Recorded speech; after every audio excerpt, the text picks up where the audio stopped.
We are live a little bit earlier than normal, kind of closer to being on time than typical. Yeah. We usually schedule these things for 9 and start at 9:30. So, hey, guess what, guys? We're here. If you're Yeah, let's tuning in. go. It's not before y'all's or after y'all's bedtimes. We're doing early morning, only 9 p.m. Oh god, that was only for the draft. Yeah, oh for, brother. for day Oh, 3. yeah. That was rough. It was weird to pod in daylight hours. I will say. Yes, very strange.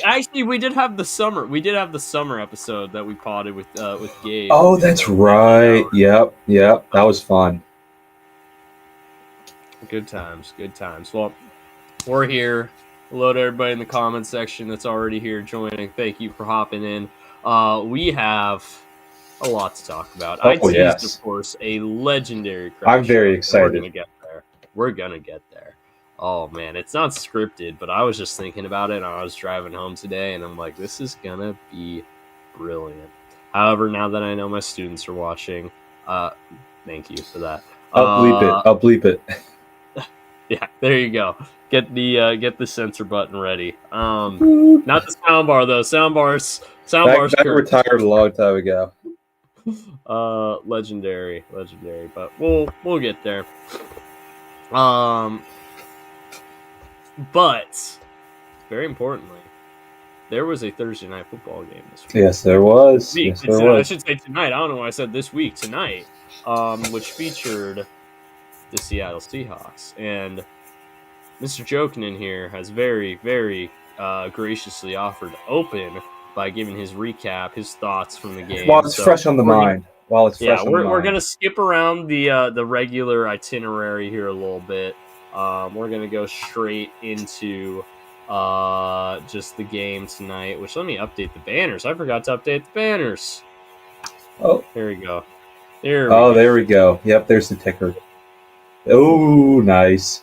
All right. So, weird things always happen on Thursdays in the desert. They do. So, when we were up like 17-3 or whatever, I was like, it's not going to be this easy. It's not going to be this easy, man. Here's I know a lot of Seahawks fans were kind of crashing out at the end. I wasn't. And here's why. One, it's very hard to go on the road on Thursday. It just is. It's hard to go on the road on Thursday. It's just really hard. Two, it was like 100 degrees. Especially against a division opponent, too. Against a division opponent in really hot weather, too. Mm-hmm. Yeah, it was like 105 in Arizona. As it was only... In Phoenix, it was like 100. Yeah, it was 99 in Tucson, but I heard it was like 105 plus in Phoenix. Yeah, it was hot. Yep, it was really hot in Phoenix.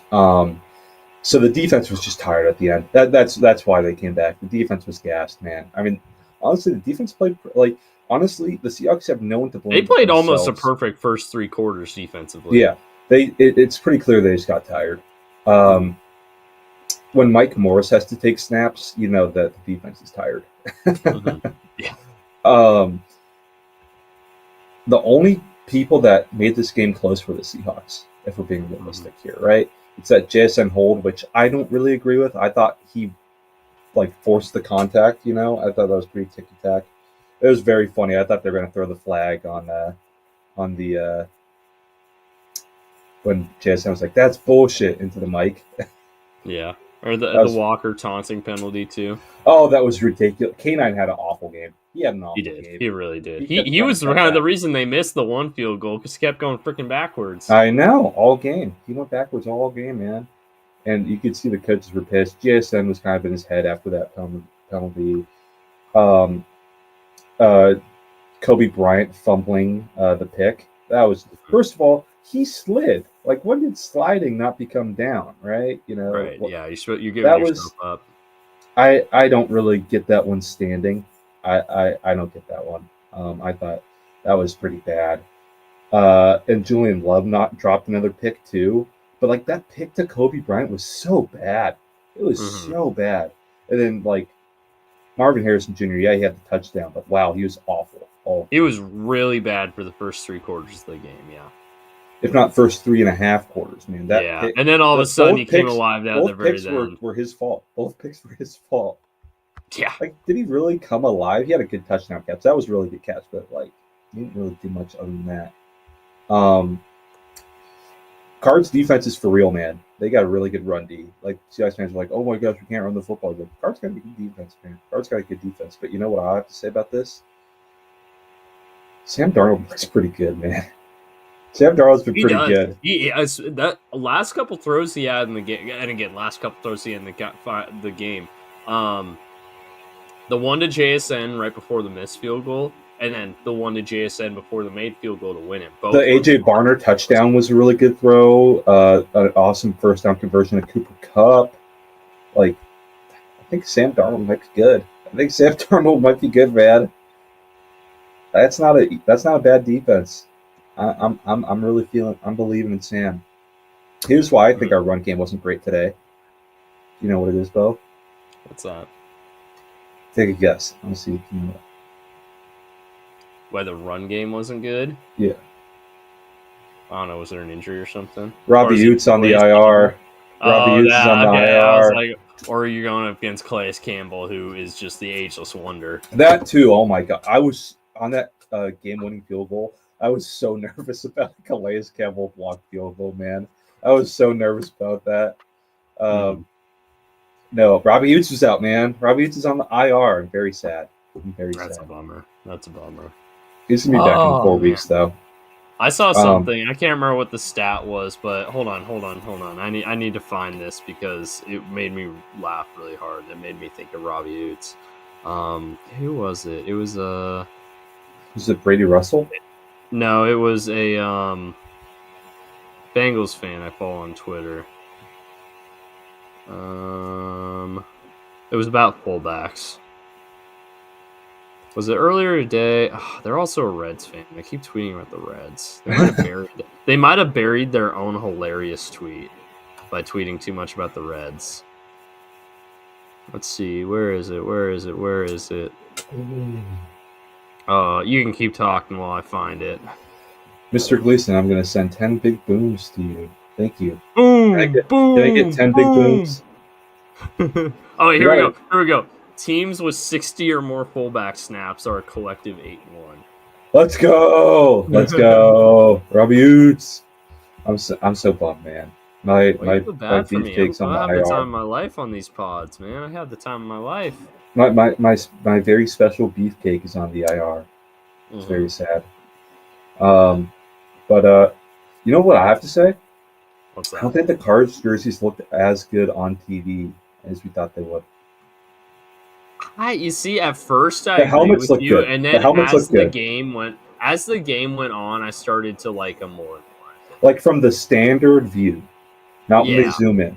From the standard view, you can't see the kind of sandstorm stuff. You can't really see the numbers, right? That's like zoomed in. Like the sideline gear for the Cardinals was fantastic. It was really good. Oh yeah, and the end zones, they should be the permanent. Those end zones were beautiful. They need to be the permanent. They were beautiful. Honestly, they need to make that color scheme their permanent color scheme. Yes, it's so much better. Yeah, get rid of the silver and replace it with like kind of that bronzy. Oh yeah, that gold. You kind of become ASU, but like it works. It works. Hey, if the Falcons can basically beat the Georgia Bulldogs, the Cardinals can basically be ASU. That's exactly.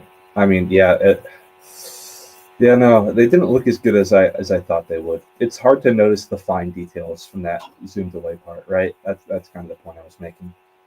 We got another one coming up on Monday. We got the Dolphins wearing. Oh, that's right. Yeah. See how those look.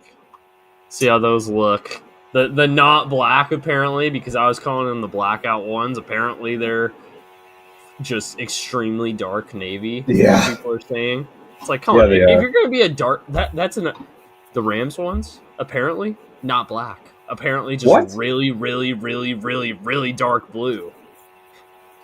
Weird. Like, what's the point of that? Just wear black. Just wear black. Just wear black. It's basically black. That's always a funny thing, though. The super dark blue. It's like, come on, guys. Like, it's black. You don't gotta be like midnight navy. Like midnight navy. Come on, that's black. Yeah, that's come on, guys. overall, like some Seahawks fans are really pissed. I'm not. It's the NFL. They were tired. It's a Thursday night Mm, game. It's gonna happen, right? We were if we could have executed some little things, it probably ends up a blowout. But hmm I'm happy with the trajectory. Like the most important thing looked really good today. That's the quarterback. Oh yeah, how hmm hilarious is it that the Cardinals kicker misexecuted that kick, put us on the 40.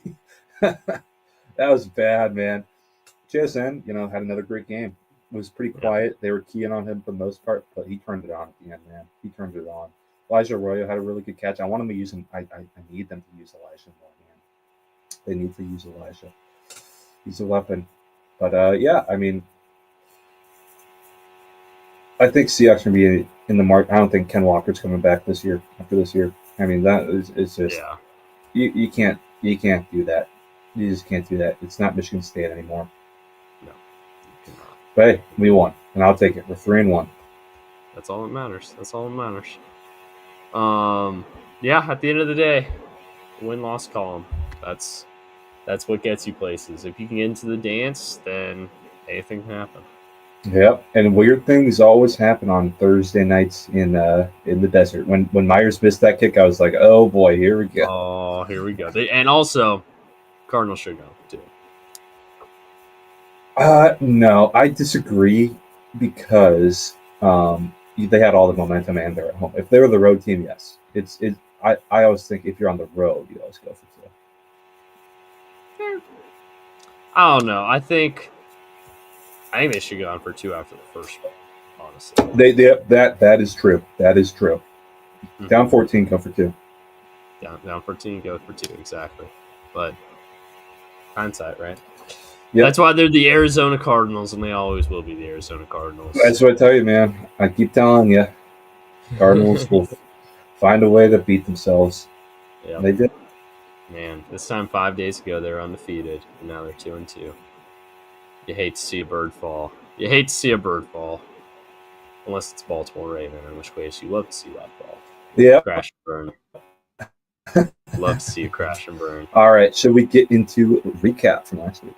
Yes, we shall. So, oh man, 3 games away from the ultimate crash out. Don't worry, guys. We won't keep you waiting for long. This one's fun to talk about, though. How about Green? Oh my Cleveland God. listen, beating Green Bay.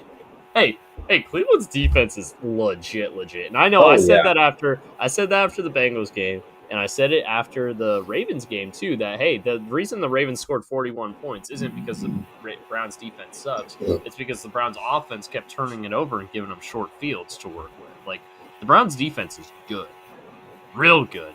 Holding the Packers to 10. And not that Green Bay was necessarily a team built around their offense. There's clearly going to be, dominant defense and pretty good offense. But Cleveland shut them down.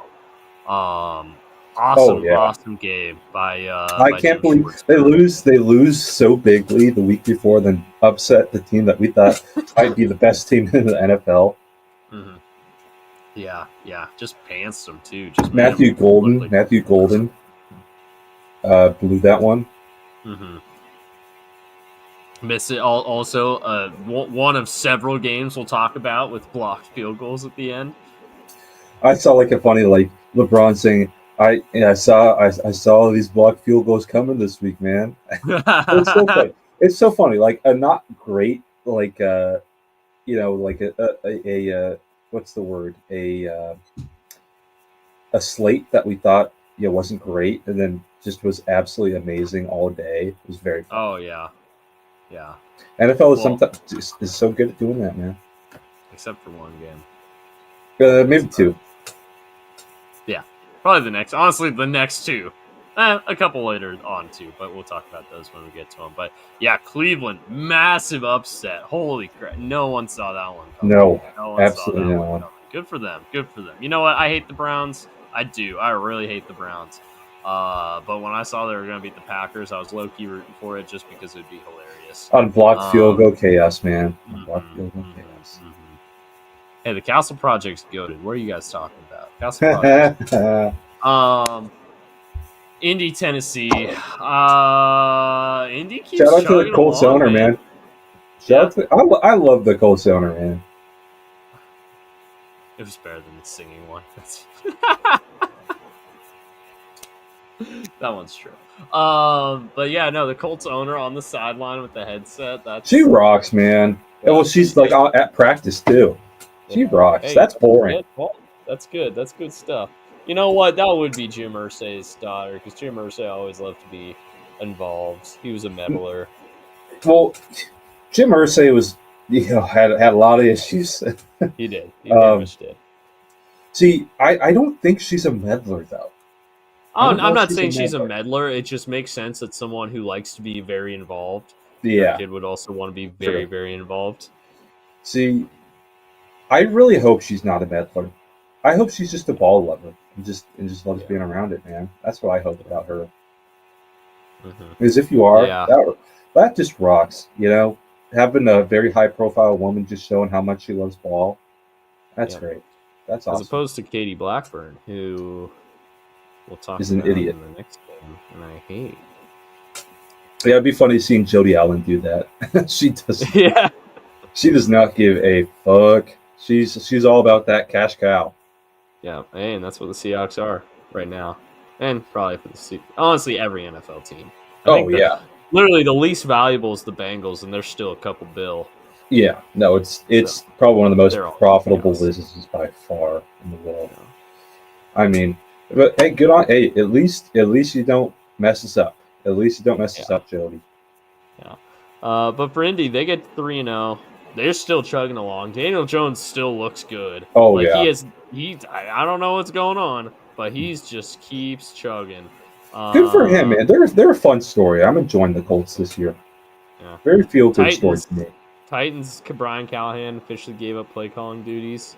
Yeah, he knows he's cooked. He knows he's cooked. That's never a good sign. Yeah, that's not great. Have they had a players-only meeting yet?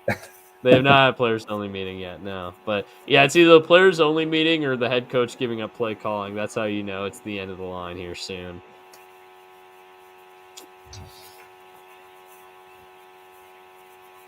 Yeah, I don't got many other thoughts on this game, though.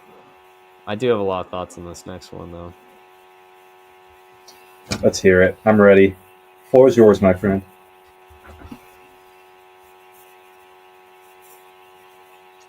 Cincinnati Bengals 10, Minnesota Vikings 48. You know the funny thing about that score line? What? It wasn't that close. Yeah. It was the single most, and I'm not going to cuss, the single most pathetic freaking performance I have ever seen from a professional football team. I'm sure there's been worse, but I've never seen one that pathetic. Just absolutely decimated in all three phases of the game. Offense, 5 fumbles. Couldn't hold on to the ball to save their life. 2 picks, a pick 6, a fumble return for a touchdown. Jake Browning looks like he doesn't know what a football is. Offensive line gets blown back at the snap every single freaking play. Receivers dropping passes, not getting open, fumbling, running backs fumbling. The offense, literally, like, how many rushing yards did Cincinnati get in this game? Hold on. I want to confirm something because they went into this game with the worst rushing offense in the NFL. Not only that, one of the worst rushing offenses in the past 25 years of the NFL. Their leading rusher was Samaje Perine, 4 carries for 21 yards. Okay, that's not terrible. Not a ton of rushes. Let's see here. Chase Brown, 0.3 yards per carry. Ooh. They're averaging 2.5 yards on the ground. What are we doing? I'm not going to cuss. The worst rushing offense I've ever seen. And trust me, the Cincinnati Bengals in the past, 20-ish years have not exactly been known for prolific running offenses, but this one is pathetic. Garbage. Whatever the game plan was in July, August, throw it out the window because it ain't working. Pathetic. Absolutely pathetic. Every single person involved. Game planning, running, blocking, everyone sucks. Garbage. Not that the passing game's a whole lot better. Oh, cool. Your completion percentage is around 70. Awesome. You threw 2 picks. Got sacked 4 times. Only 118 yards passing. Pathetic. Just absolutely pathetic. 23.7 QBR. I'm pretty sure you get a higher QBR if you just spike it into the ground every single play. I think you're right. I think it's like 36. Absolutely pathetic. I'm disgusted by the Cincinnati Bengals offense. Absolutely disgusted. Defense, not much better. A little better. There were flashes. I actually thought Myles Murphy had his best game as a pro, if we're looking for positives. A lot of the defensive line in general, actually. BJ Hill had a nice game. Trey Hendrickson had a nice game, because of course he did. He's the only bright spot on their defense. Special teams. I don't know. McPherson kicked 1 field goal and he made it. That's a positive, right? They fumble kickoff returns now, apparently. Just absolutely pathetic. And it all comes back to one man. No, that's not true. It all comes back to a couple people, but I'll start with the guy who is going to get fired before anybody else. Zach Taylor. Get out. I'm done. I'm done with Zach Taylor. I know I say this every year, and I always talk myself back into it towards the end. You know what? Record it. Clip this. I do not care. I am done with Zach Taylor. Get him out. I'm sick of his crap. He is the worst coach in the NFL. He does a horror. I'd rather have Brian Callahan. No, hold on. No, wait, hold on. I don't want a monkey's paw moment here. I would not rather have Brian Callahan. I would rather have literally anyone else, though. I would literally rather have Mike McDaniel. Shane I Waldron. would literally rather have John Gannon. I would anybody. Zach Shane Taylor, Waldron. Shane Waldron. I would. I would like anyone who has never been involved with Zach Taylor before. Okay. Oh, there you go. Yeah, there you go. So, I am sick and tired of this dude's crap. He cannot prepare a team in September. Like, oh, they're 2-0. Yeah, they played like crap in week 1 and 2. They just happened to be playing the Jaguars and Browns. Whoop-de-frickin-do. Congratulations. I wish my schedule... you know what? The frickin' Ravens are 1 and 2, but they look competitive in their 2 losses at least. They played the Bills and the Lions, 2 teams that are probably going to be playing in the Super Bowl in a couple months, and they're barely lost to both those teams. Meanwhile, the Bengals are celebrating over here because they barely beat the Browns, who are going to have the first pick next year, and the Jaguars, who will be lucky to win 6 games. Pathetic. Zach Taylor, I'm so done. And you know what you could say? And his argument after the game was, hey, this is 1 loss, okay? 1 loss. We're still 2-1. Is it a bad loss? Yes. Did it drive our point differential to minus 33 despite having a winning record? Yes, it did. But it's just 1 loss, right? No, this is not just a 1-loss conversation. This is an indication of a culture you've built that is just rotten to the core. And I will say, it's not all Zach Taylor. Duke Tobin is an idiot.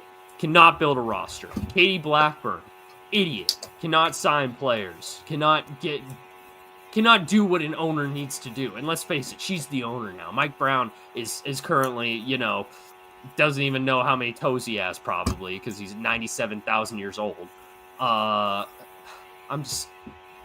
Everyone from the top down, Katie Blackburn, Troy Blackburn, Duke Tobin, Zach Taylor, they are all destroying this team.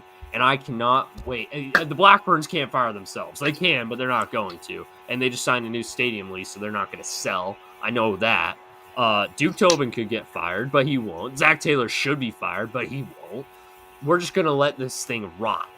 And Joe Burrow is going to ask for a trade. Jamar Chase is going to ask for a trade. And then all of a sudden, all the hope we had 3 years ago is gone. And it's because we let the idiots run this thing.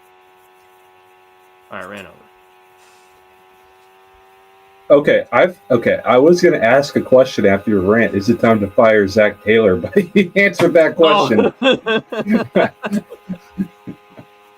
Yes. All right, no, absolutely. chat. Yeah. I have heard Huzz from my players several times, and I have no clue what it is. I hardly even really know what 6'7" means, but I've heard it a lot now. What is Huzz? What is hose?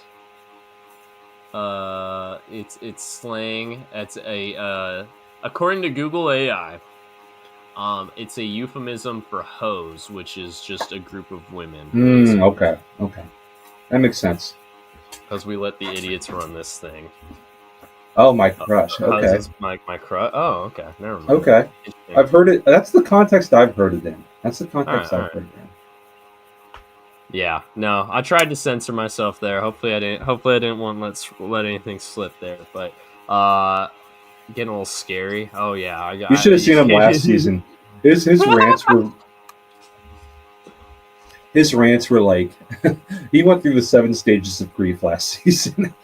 It was very funny. It went from angry to like depressed to accepting to like, oh, we're having a chance to get in the playoffs now. It was very funny. Yeah. I don't know what that means. Anyways, let's see.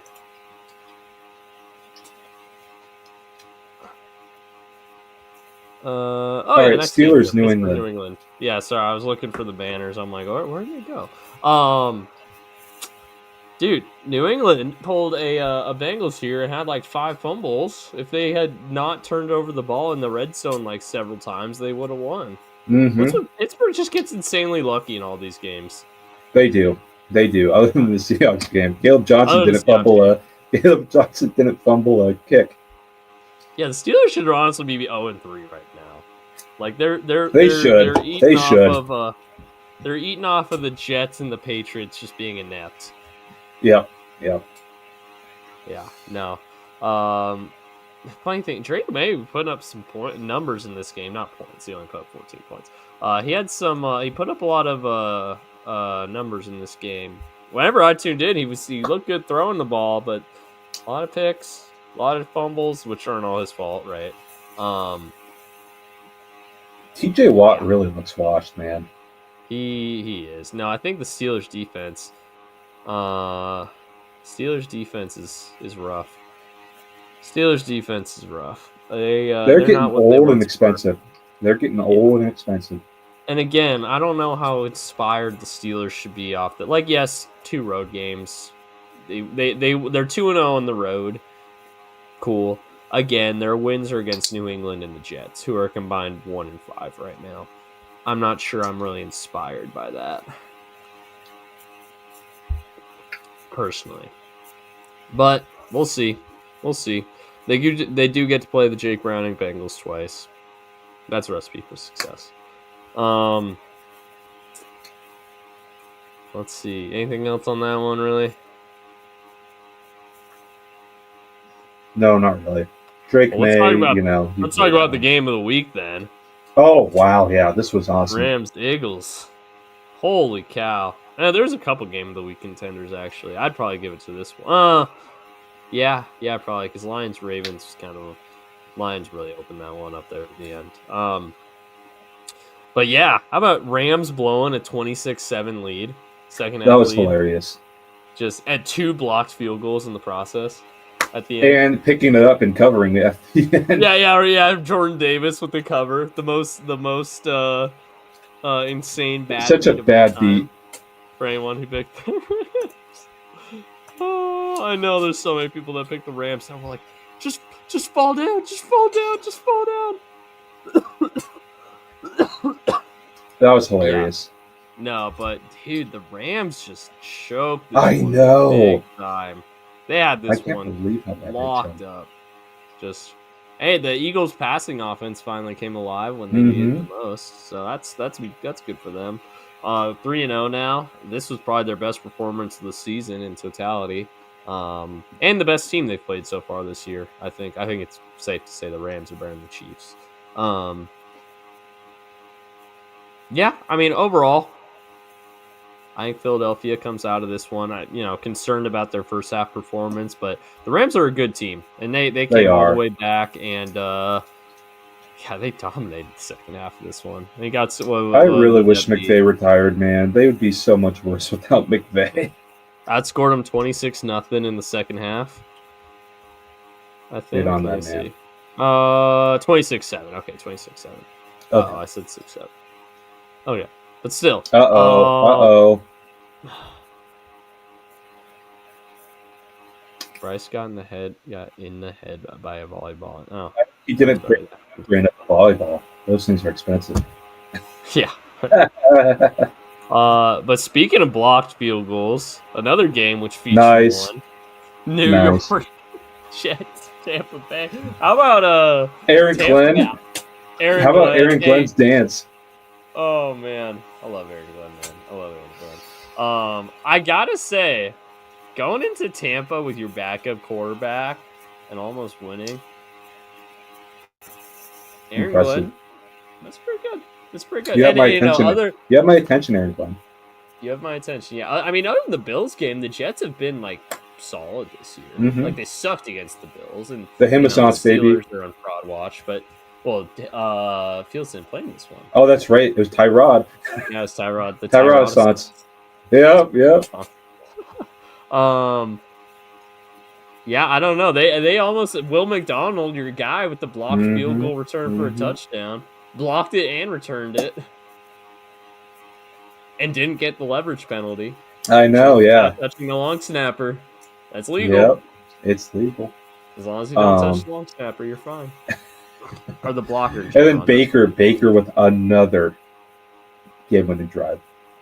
Yep. What a dude, man. I'm so happy for Baker. Baker's just got ice in his veins. Also, I got to give some credit to the McLaughlin, the Bucks kicker, to have one field goal blocked and immediately go out and hit the game winner right after. That takes some short memory right there. Takes some short memory. But I was impressed. I was really impressed by what he was able to do there. This is just a fun game. Tampa Bay was kind of controlled this one for a while, and then they let the Jets get back in it. Obviously, I think they're going to kick the game-winning field goal or they're going to kick the field goal to kind of put it away. And that's when the block happens, which that's an argument. Don't play too conservative. I remember at one point it was when it was, what was the score been? 27-20. It was 26-20. 26-20. The Bucks had the ball on like 4th and 2, I want to say, right before they kicked the field goal, and they were lining up like they were going to go for it and end the game. And I was like, well, why not just kick the field goal, make it a 2-possession game? Mm-hmm. And then they take the delay game, kick the field goal, and I felt like an idiot. I was like, dang, they really should have just gone for it. But obviously Baker's got ice in his veins, and they end up being fine. Honestly, the Bucks OCs, they keep finding good OCs, man. Yeah. No, it's the Bucks OC job is guaranteed to be a head coach next year. It really is. You know who the Bucks should hire an offense coordinator? Zach Taylor. Dang it! You stole my joke. Dang it! Shire Zach Taylor away from the Bengals so he can finally be a head coach.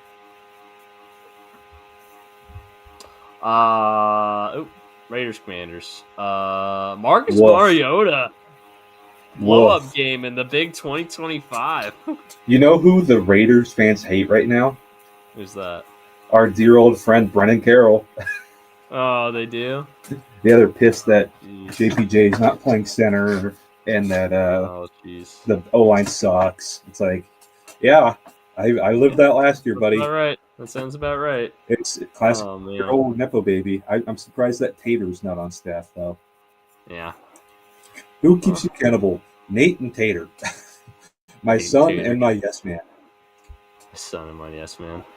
The Raiders are just they're kind of broken right now. Let Marcus Mariota. Hey, I just realized this was Chip Kelly versus Marcus Mariota. I didn't even think about that. Oh, cool. There you go. There's a fun storyline we didn't talk about last Thursday. Chip Kelly versus Geno Marcus stinks. Mariota. Geno stinks. He was terrible in this one. He put up yards at least. He's good at doing that. Trey Tucker, all of a sudden, it might be elite. Remember the week 1 that guy was talking about Trey Tucker on the pod? It's like, oh my, was he psychic? Did he know? I know, go on him. Putting up insane numbers right now. What's Trey Tucker's season stat line? Because I feel like people keep talking about him. 13 for 211, 4 touchdowns. Tied for the league in touchdowns. With only 13 catches. That's pretty insane. Trey That's Tucker, pretty you good. have my attention. What a guy. Trey Tucker. Oh, Washington. boy. Oh, yeah. Oh, I thought we were transitioning. I was going to say one more thing. Washington side of things. Hey, good on them for rolling with the backup. Mm-hmm. That's big. Marcus Mariota did have a very funny fumble, though. Yeah, of course he did. Marcus Mariota. Speaking of Marcus Mariota, his old team, the Atlanta Falcons, went to Carolina. They fired their receiver coach. They did? I didn't even see that. I think I don't think Raheem's making it out of this year, man. Penix had an awful game, but like he was terrible. He's not having much I got help. losing, but getting shut out 30-0 by the Carolina Panthers is wild. Yeah, no, it's sad. He'll bounce back, I believe.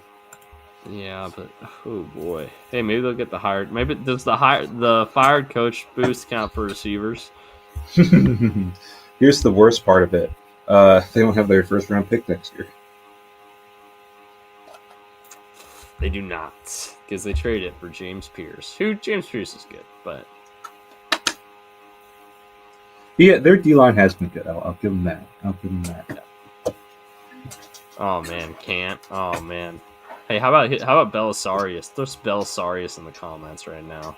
I've had to listen to that 130 times the past 2 days. Yeah. Let's see. Hey, Carolina side of things. Hey, congrats on. Shout out NFL team. That's not easy. Yeah. No, especially division team. Those games are supposed to be tight. They just dominate, especially defensively. I'm actually gonna start aggressively crying. Yeah. Bro. Let's see. Yeah, Panthers. I started the Falcons defense in this one for fantasy because they were projected to get like 12 points and they got 9. Or no, they got 4. They're not good. Not good. Hey, but shout out my guy Bryce Young. He didn't even do much, but he didn't have to, and that's okay. Houston, Jacksonville, the battle of mid.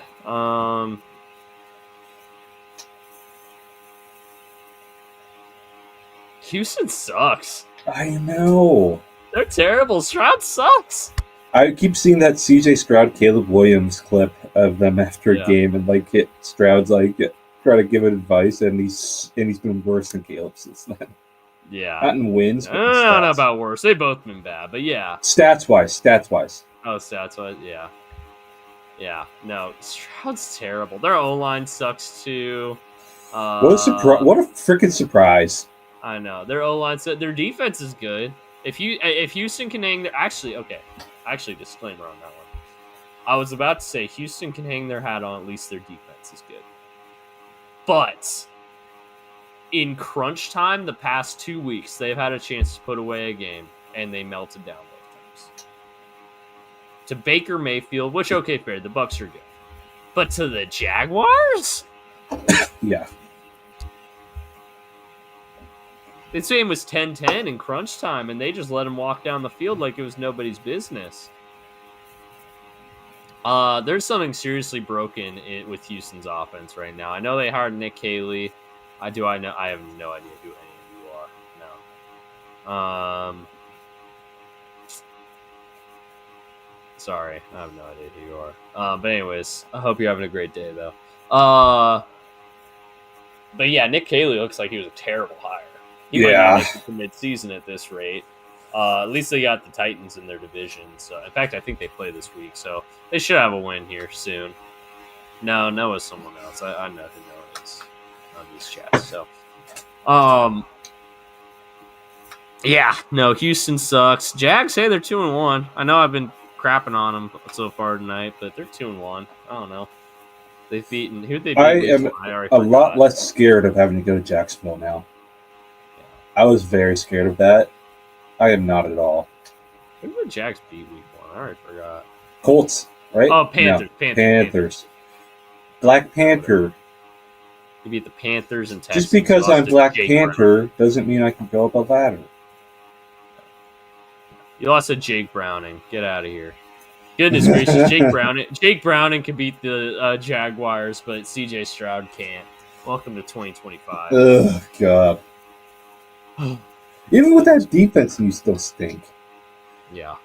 No, honestly, the Texans defense is really They good. are. They have two. I mean, having Stingley and Anderson is just so good, and you can build the rest of your defense pretty easily. And yeah, it's a total waste. Total waste. Let's see here. Denver, LA. This is a fun one. Denver blew it. Speaking of quarterbacks that suck, Bo Nix. Worst quarterback in the NFL. Yeah, remember that 1 in 10? Right now. The 1 in 10. Oh, 1 in 10. I was dying. That was really good. That was a great bit. Oh, I need to bring that bit. I'm looking for it. I'm looking for it. One of these weeks, like one of us is going on about how bad Tua is, and the other one I say, "What are you talking about, man? Tua's number one."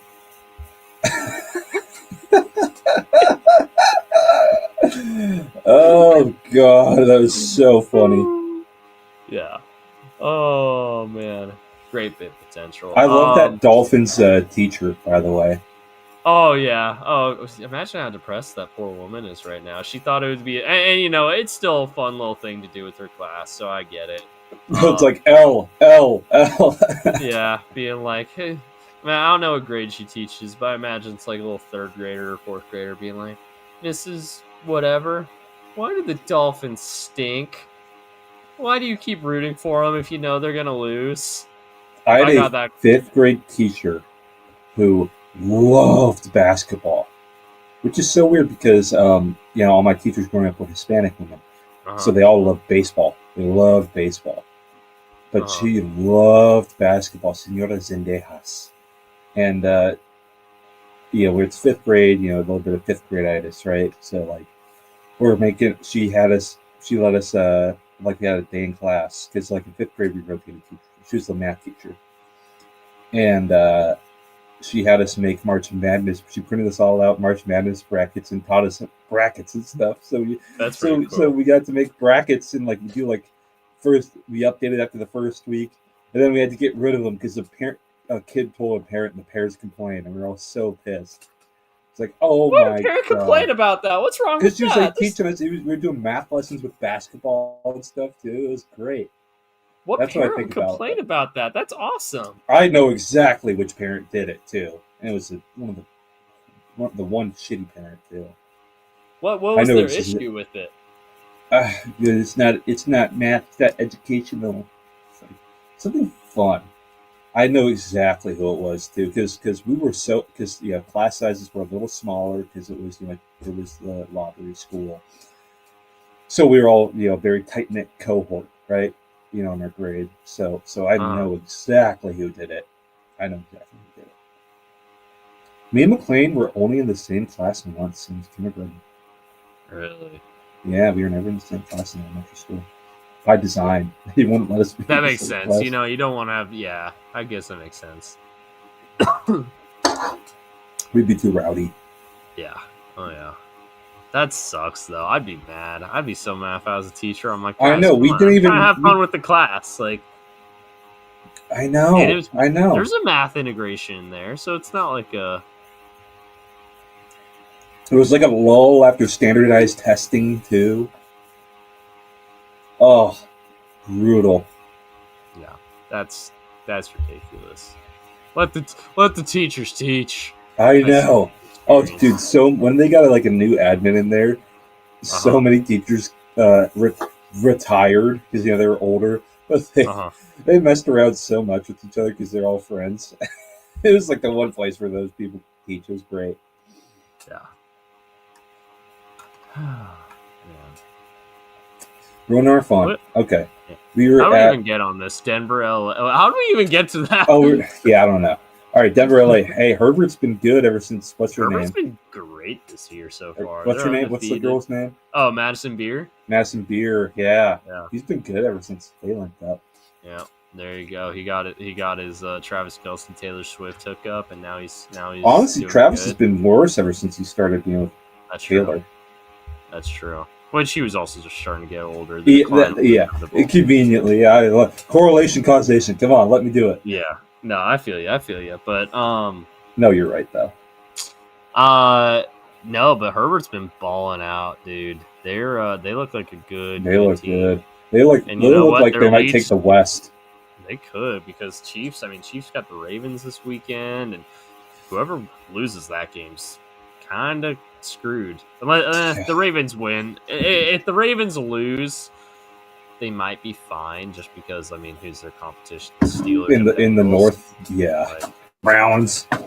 Brown. If the Chiefs lose, they're screwed. Oh yeah. Yeah, it's done for them.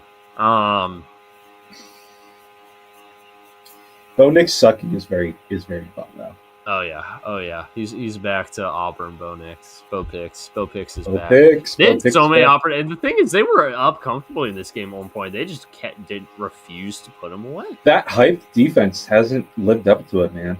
No, they have not. I mean, their only wins against the Titans, and they honestly, if they'd played any other team, not named the Titans, the Titans totally hung in there with them. Yeah, they did. They really did in Denver too. So we'll see. They're back home this week. What was very funny though was Herbert walking over Najee with his freaking Achilles exploded. Oh yeah, that was pretty funny. I'm not gonna lie. Yeah, it's a rough look. Poor Najee, man. But I can't bring myself to hate Najee. No, Najee's a good guy. Najee's a great guy. Yeah. Even when he was a Steeler, I could never hate Najee. He was a really good teammate. Like I wanted to see us again. He was overrated, but he's a great guy. Yeah. He's a great guy though. That's what I'm talking about. That's why I like him. No, I know. He's a really good dude. All right. Yeah, he hasn't been what we thought he'd be in the NFL. Mm-hmm. That's fair. I think we all thought he'd be and he, you know what? He's been 1,000-yard rusher every year until obviously. Yeah, I know. That's the joke. Yeah, he's like the most mid 1,000-yard rusher. Yeah. So, all right, another Seattle game. Yes. Take it away, my friend. Wow, that was fun. I mean, hey, Jay Harbaugh for president, man. Blocked punt return touchdown, and a 80-yard kick return. That was pretty great.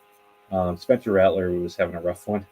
Darian Kendrick got another pick and also dropped another really easy one. Jamal Adams did again. He's got to play more, man.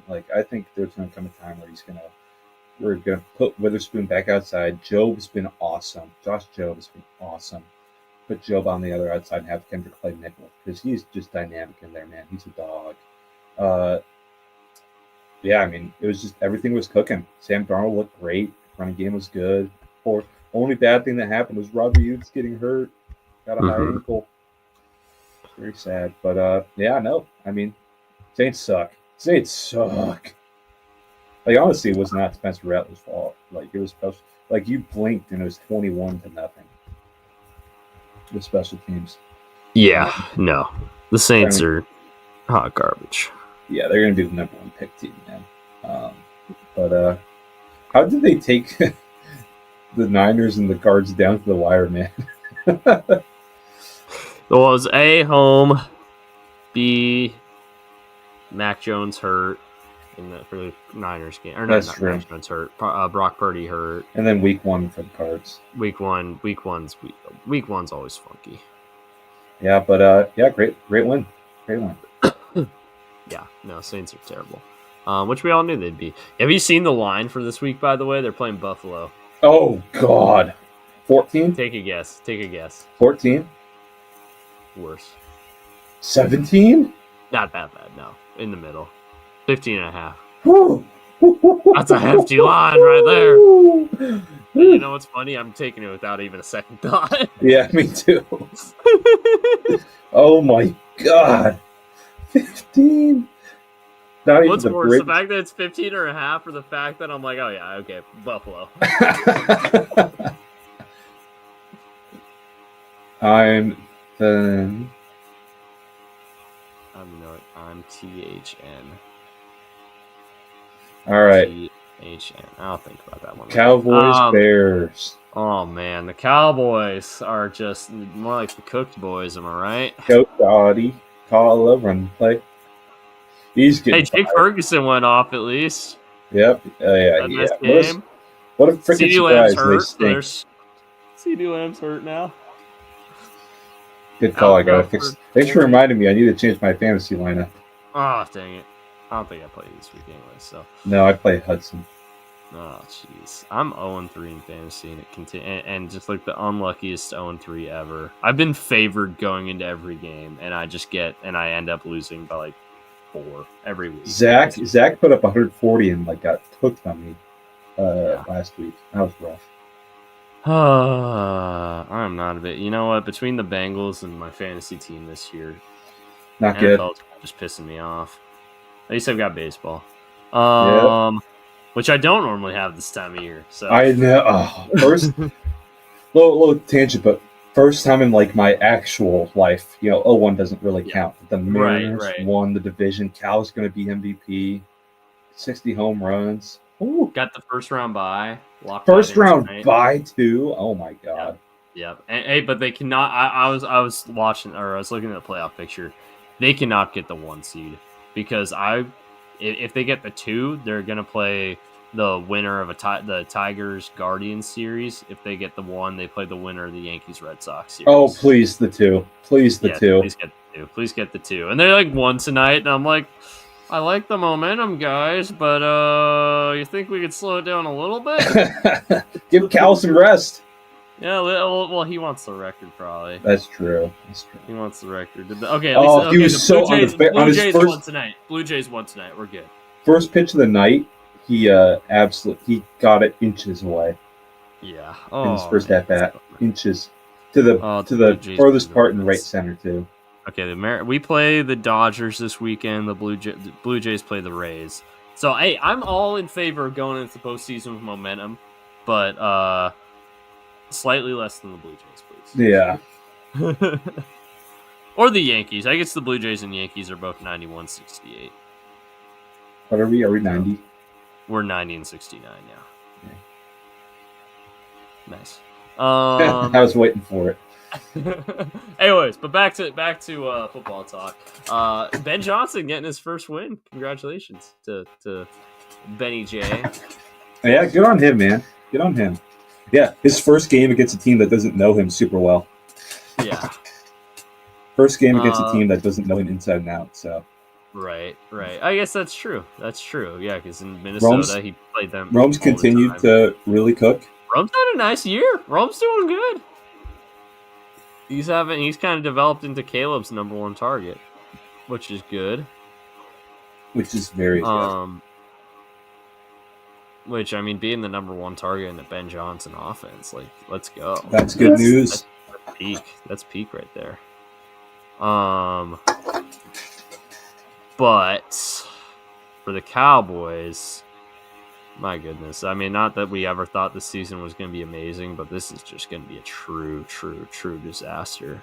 Without CD now, man. You have no stars. Yeah. I just saw a tweet. Fun fact, a lot of people don't know this, but the Rockies logo is actually a tribute to Cal, and it's just the CR and Cal rally. Oh, I didn't even think about that. Yeah, no, the Cowboys are cooked. Yeah, they're in a lot of trouble. They're in a lot of trouble going forward this year, which, again, I think we all kind of expected. The thing is, they're going to be competitive. Like, yeah, they kind of got destroyed in this one, I'm not going to lie. But they're going to be competitive. Dak Prescott's too good of a quarterback to not keep them in games. They're going to win some games they shouldn't. They might even upset the Eagles when they play again later this year. I don't know. I think that was week 1 funkiness, man. Yeah, but I don't know. I don't think the Cowboys are as bad as they looked in this game, but... Yeah, they look pretty... I mean, not like the Bears are any good. Right, that's true. Arizona San Fran, the first of Arizona's losses this week. Marvin Harrison Jr. Oh, God. For that drop TD. Hey, who called it? Who said he was receiver 3? Who said he was receiver 3? He was receiver 3. But you were wrong, because he's actually receiver 4 behind Brian Thomas. I'm not. Hey, I was close. Although you said Rome was receiver 1, I think at this point Malik Neighbors has been receiver 1. Let's compare their stats this year. All right.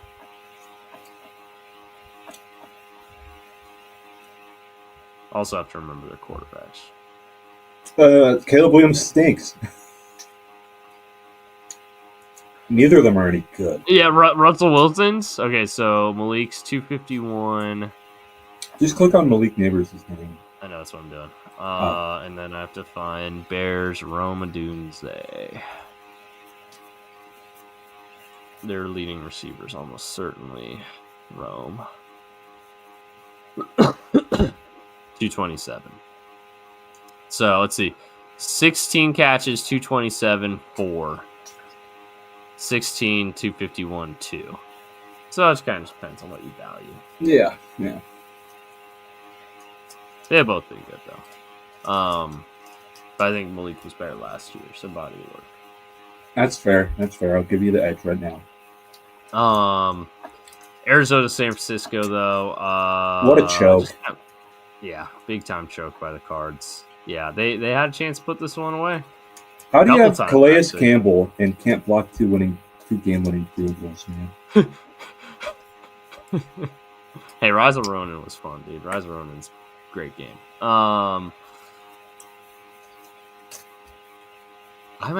curious who this Pandemonium is, but I'll figure it out later. Anyways, yeah. All these blocked field goals and Calais Campbell can't get a single one. I know. Arizona or San Francisco just keeps winning. Not that now Nick Bosa's out for the year, so yeah, both Nick Bosa and James Conner out for the year. Brutal. Yeah. This game took this game took its sacrifices. It wasn't even a fun game to watch. No. Speaking of not a fun game to watch, though, Kansas City, New York. Ooh, attaboy. Cam Scatterby being the best player on the Giants is very funny.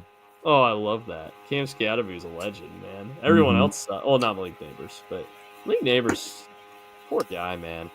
Russ is just spamming if you look at him on balls. the sideline, he wants to get traded so bad. Russ he doesn't have the reins of Sean Payton or Arthur Smith on him anymore, so he's just spamming moon balls, and a lot of them are getting picked. It's like, Russ, you forgot this isn't 2019. Defenses have changed. They're capping verticals, Russ. Yep. No, they're well, he's benched now, but apparently he doesn't want to get traded. He says he wants to keep helping the team any way he can. He wants to be. He says he started this year with the Giants and he wants to fulfill the vision, which I have to give some credit for that. Sending mindset. you a tweet real quick. Oh yeah. Jackson Dart though. Asking Eli for a reservation. Oh, that was really funny. That was great. All right, here we go. Where are you sending it to me on? On Twitter. Russell Wilson. Oh, I saw this one, the Shrek one. Yeah, that's gonna be a weird sideline of Jameis and Russ. Oh man. How long till we see Jameis? We're gonna see him in a couple weeks, I think, in a Bengals uniform. What?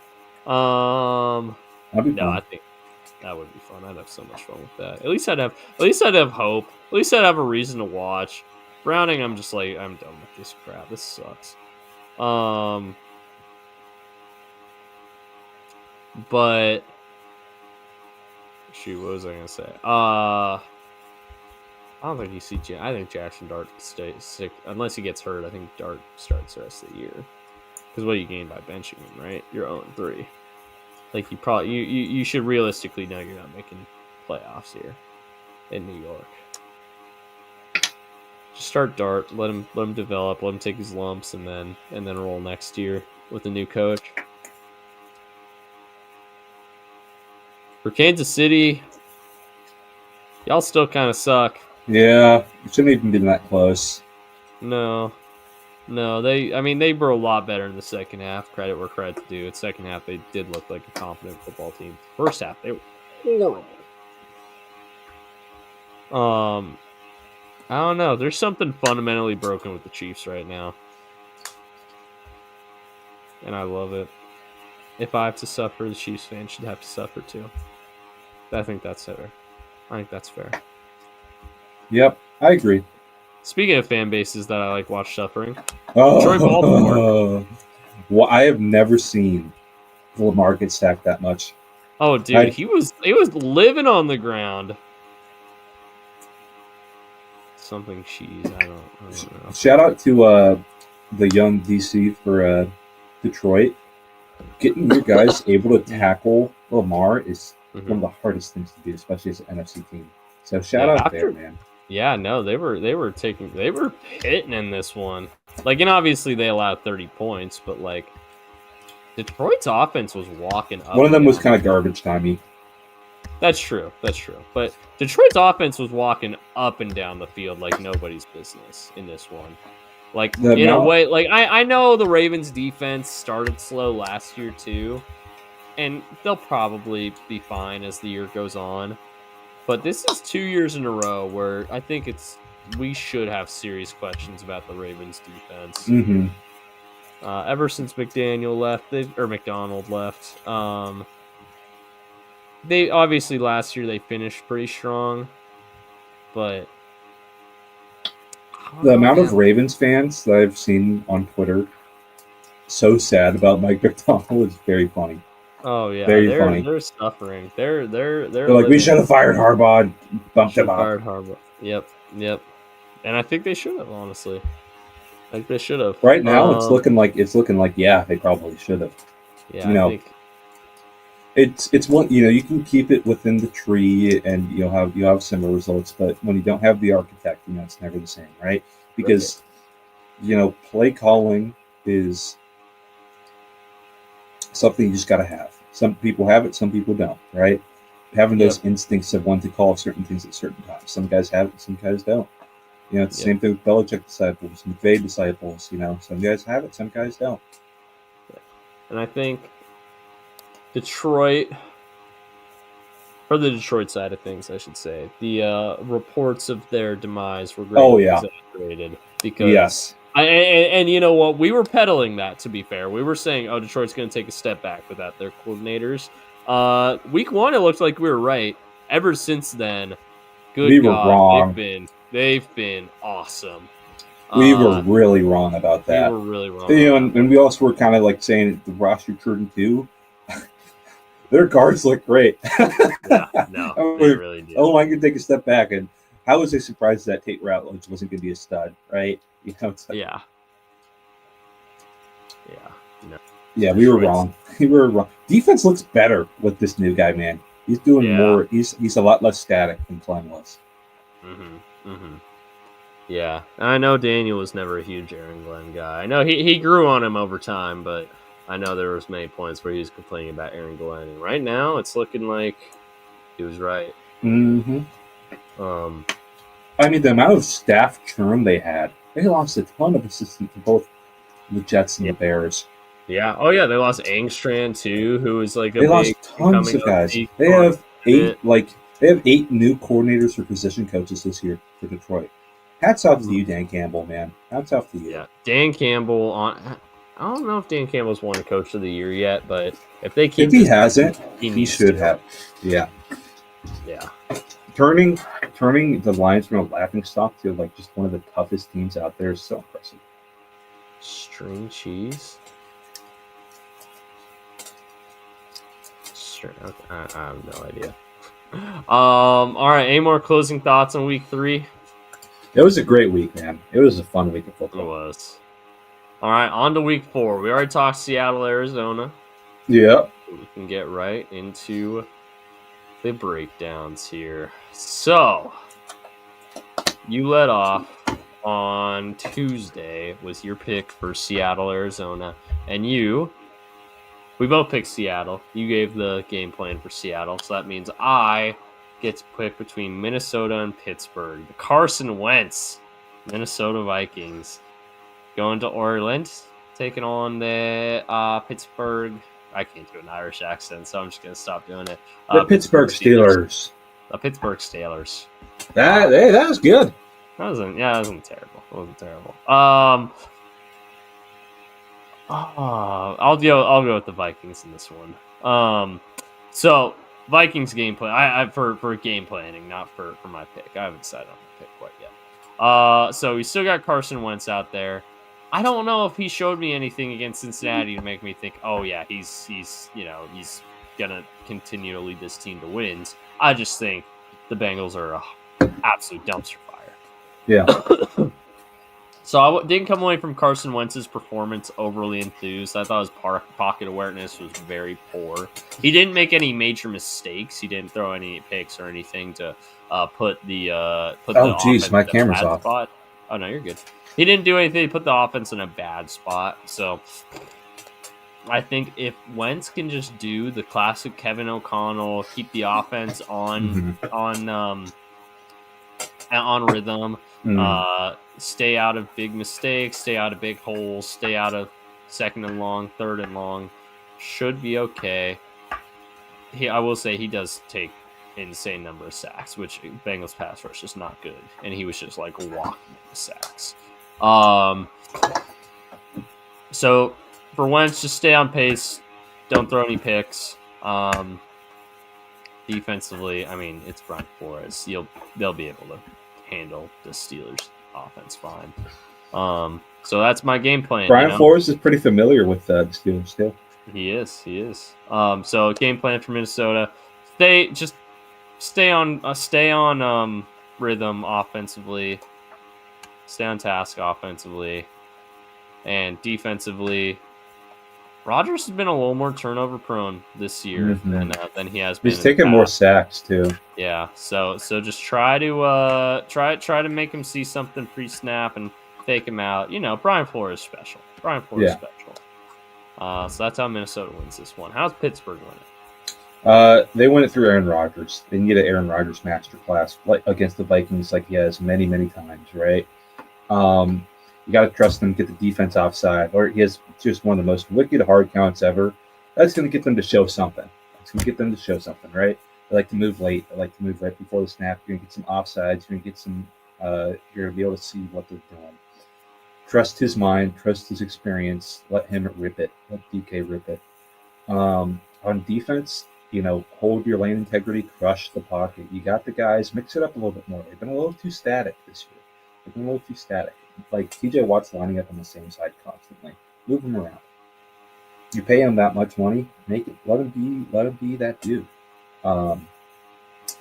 So make Carson Wentz win it for the Vikings. That's what you got to do. So you got to put those clamps on JJ. You got to stop the run game. Make Wentz throw to someone other than Justin Jefferson. That's what I'd say. Mm-hmm. For the pick, this one's tough because I'm like 2.5 is not a lot. I could see Minnesota winning it on a field goal, which wouldn't be covering here. Neither of these teams have embarrassed me so far this season. No. I will say not like it's saying a whole lot, but the better quarterback is getting points here. And Steelers still got Rooney Devil Magic working for them, and in Ireland. I think the Steelers, I don't know if they win, but I think, maybe Minnesota wins on a walk-off field goal, so I'm going to take Pittsburgh. I'm going to go Minnesota. I think that's just such a well-coached team. Now they're finally playing a good team. I think they'll get a loss here. A good coached team with guys with time in the system, right? So that's when the match is not going to work as well. I'm going to go grab my glasses because my contacts fell out. I'll be right back. You're good. You are good. I'm actually going to pop out real fast myself.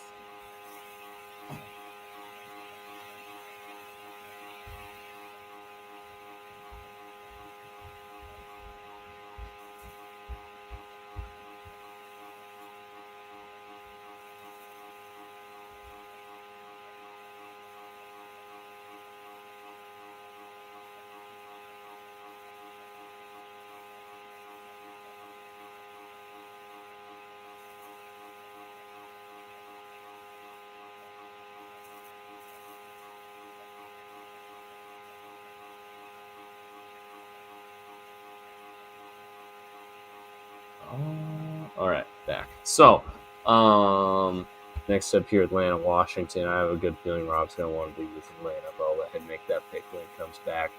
I don't know. What should I talk about in the meantime while I'm waiting for him? In the plate coffee? What? I have no idea what some of this stuff is. In the plate? In the cook? I don't. I'm like trying to figure out what y'all are talking. Y'all throwing me off big time in the comments section. If that's the goal, congratulations.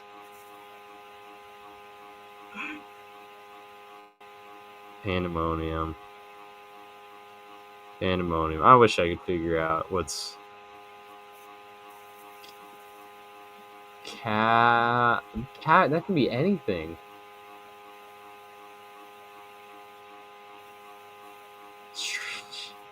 Ing.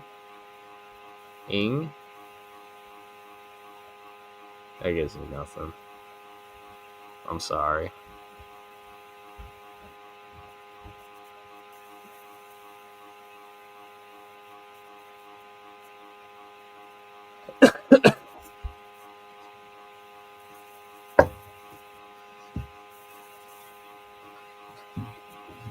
I imagine like that's the first.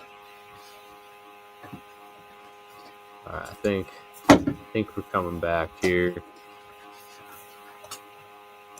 Hey, I'm back.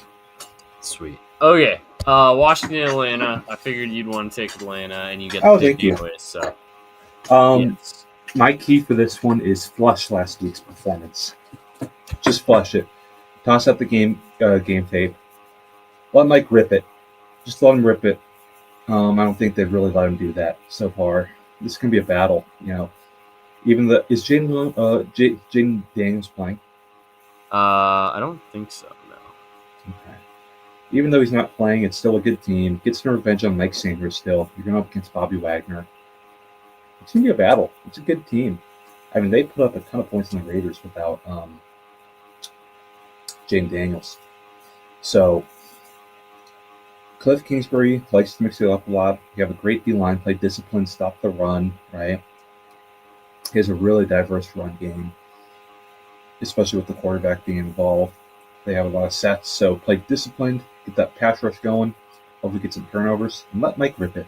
Just flush out last week, have a new week.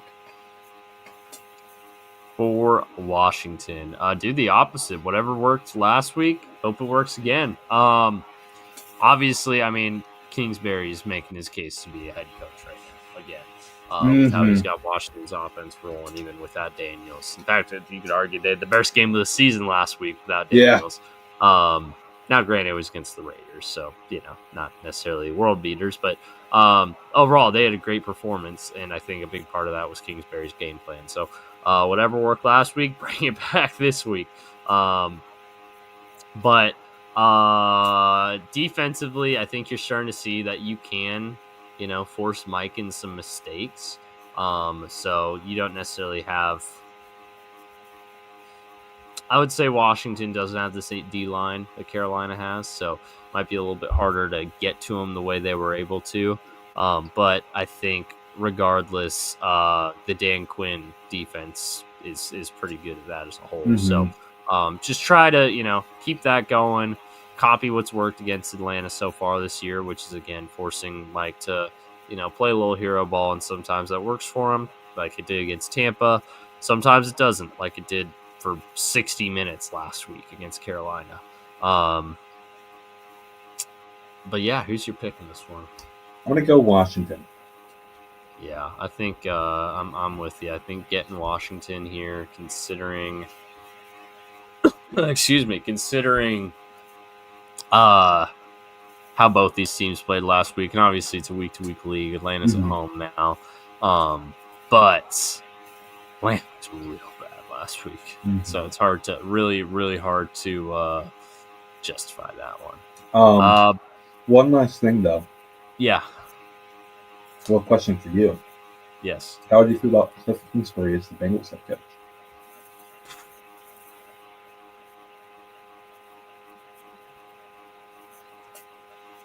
I don't think I'd love it, just because I've kind of got in my mind that if the Bengals ever did fire Zach Taylor, they should make one call, and that's to Joe Brady. Mm-hmm. Yeah. So I'm like, it's not that I'd hate it in a vacuum. I just think I'd hate it compared to what in my mind should happen. Chase Brown and yes. Janty and Buka. Yes, absolutely. Chase Brown is nothing right now. Please, yes. Yes, no brainer. And that's not even hating on Chase Brown, but because I love Chase Brown. But the Bengals offense is so prohibitive of rushing success right now that if you're able to get a Buka, like, yeah, losing Bowers is tough, but a Buka, especially with Mike Evans being out for, I think, 3 or 4 weeks, and Genty's going to get it rolling here. He's going to, yeah, that's what I was about to say. He's going to get rolling. Yeah. Already accepted the trade. I think you made the right move. Good call. Yeah, I think you made the right move. That was a good absolutely trade. Right call. Buffalo, New Orleans. Like I said, Buffalo 15.5-point favorites. I'm gonna hop in and take the Bills here. Goddamn. Hey, you get the more fun exercise though. For the Bills, show up. No, I'm just kidding. For the Bills, I don't know. Just I know I just said shut up or show up. Show up is sort of a joke, but genuinely, if you throw out your most bare bones game plan, you shouldn't have any problems with this one. There is such a talent differential between both these teams that the Bills genuinely shouldn't have much of a challenge in this one. Offensively and defensively, just run your stuff, get out to a solid lead.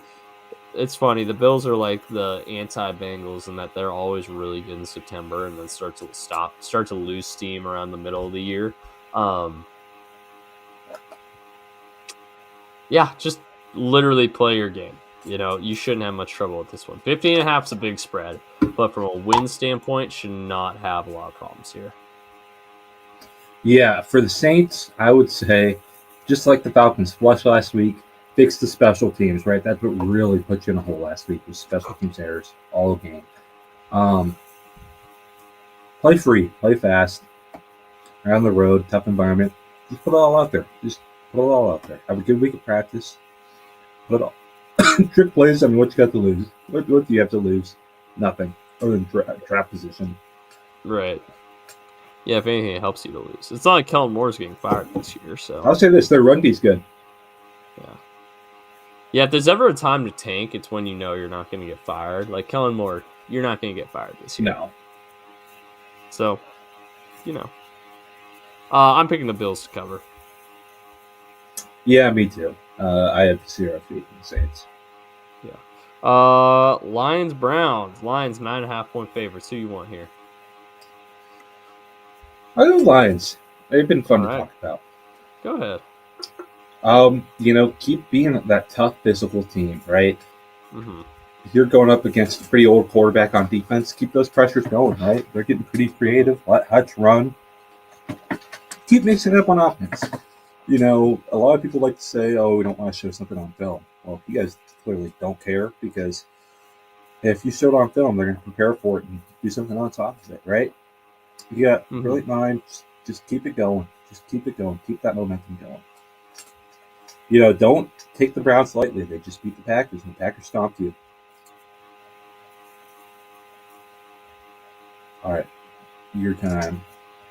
For Cleveland, you're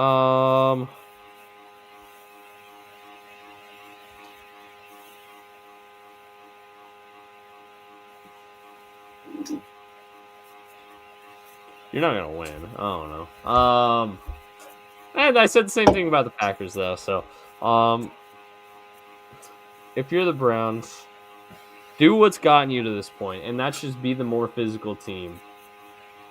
On the defensive side of the ball. Offensively, they've got some questions with that offensive line. But defensively, you've been the most physical team, or more physical team in all 3 games so far. So keep that alive. Out physical Detroit in their building. Not an easy task, but if anyone can do it, it's going to be the Browns.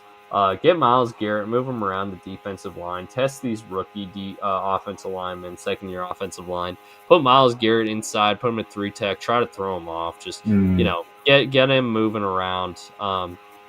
make them have to work, make them have to think. Because Goff's not the most mobile guy. So if you get, excuse me, if you're able to get some pressure moving Garrett around, that might be the chance to keep Detroit low on the scoreboard, which is your only shot in this game because your offense is a little prohibitive as far as scoring goes. Who are you picking? I'm going Lions. I really like how they're playing right now. I really like it. I agree. Give me the Lions as well. I didn't take the string cheese. I'm sorry. I don't know what that means. Pats Panthers. Holy cow! What did the Pats do to be 5.5-point favorites over the Panthers?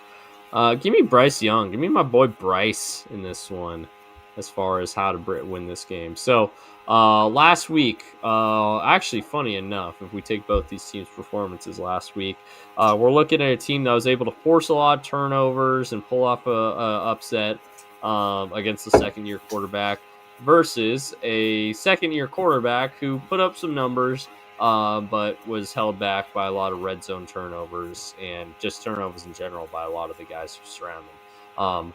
So these teams kind of played the same game, just in different parts of the country, and on opposite sides, obviously.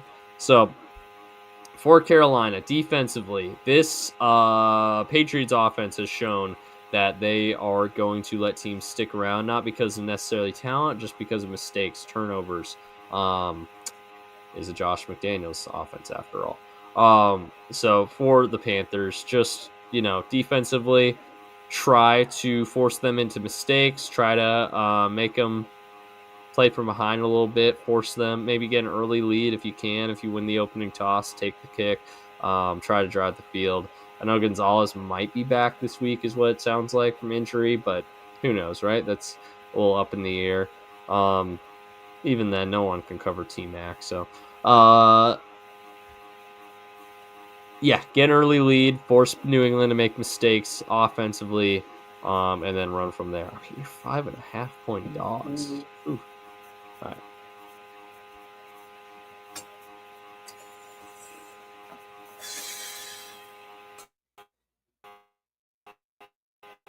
Hope Dart doesn't stink.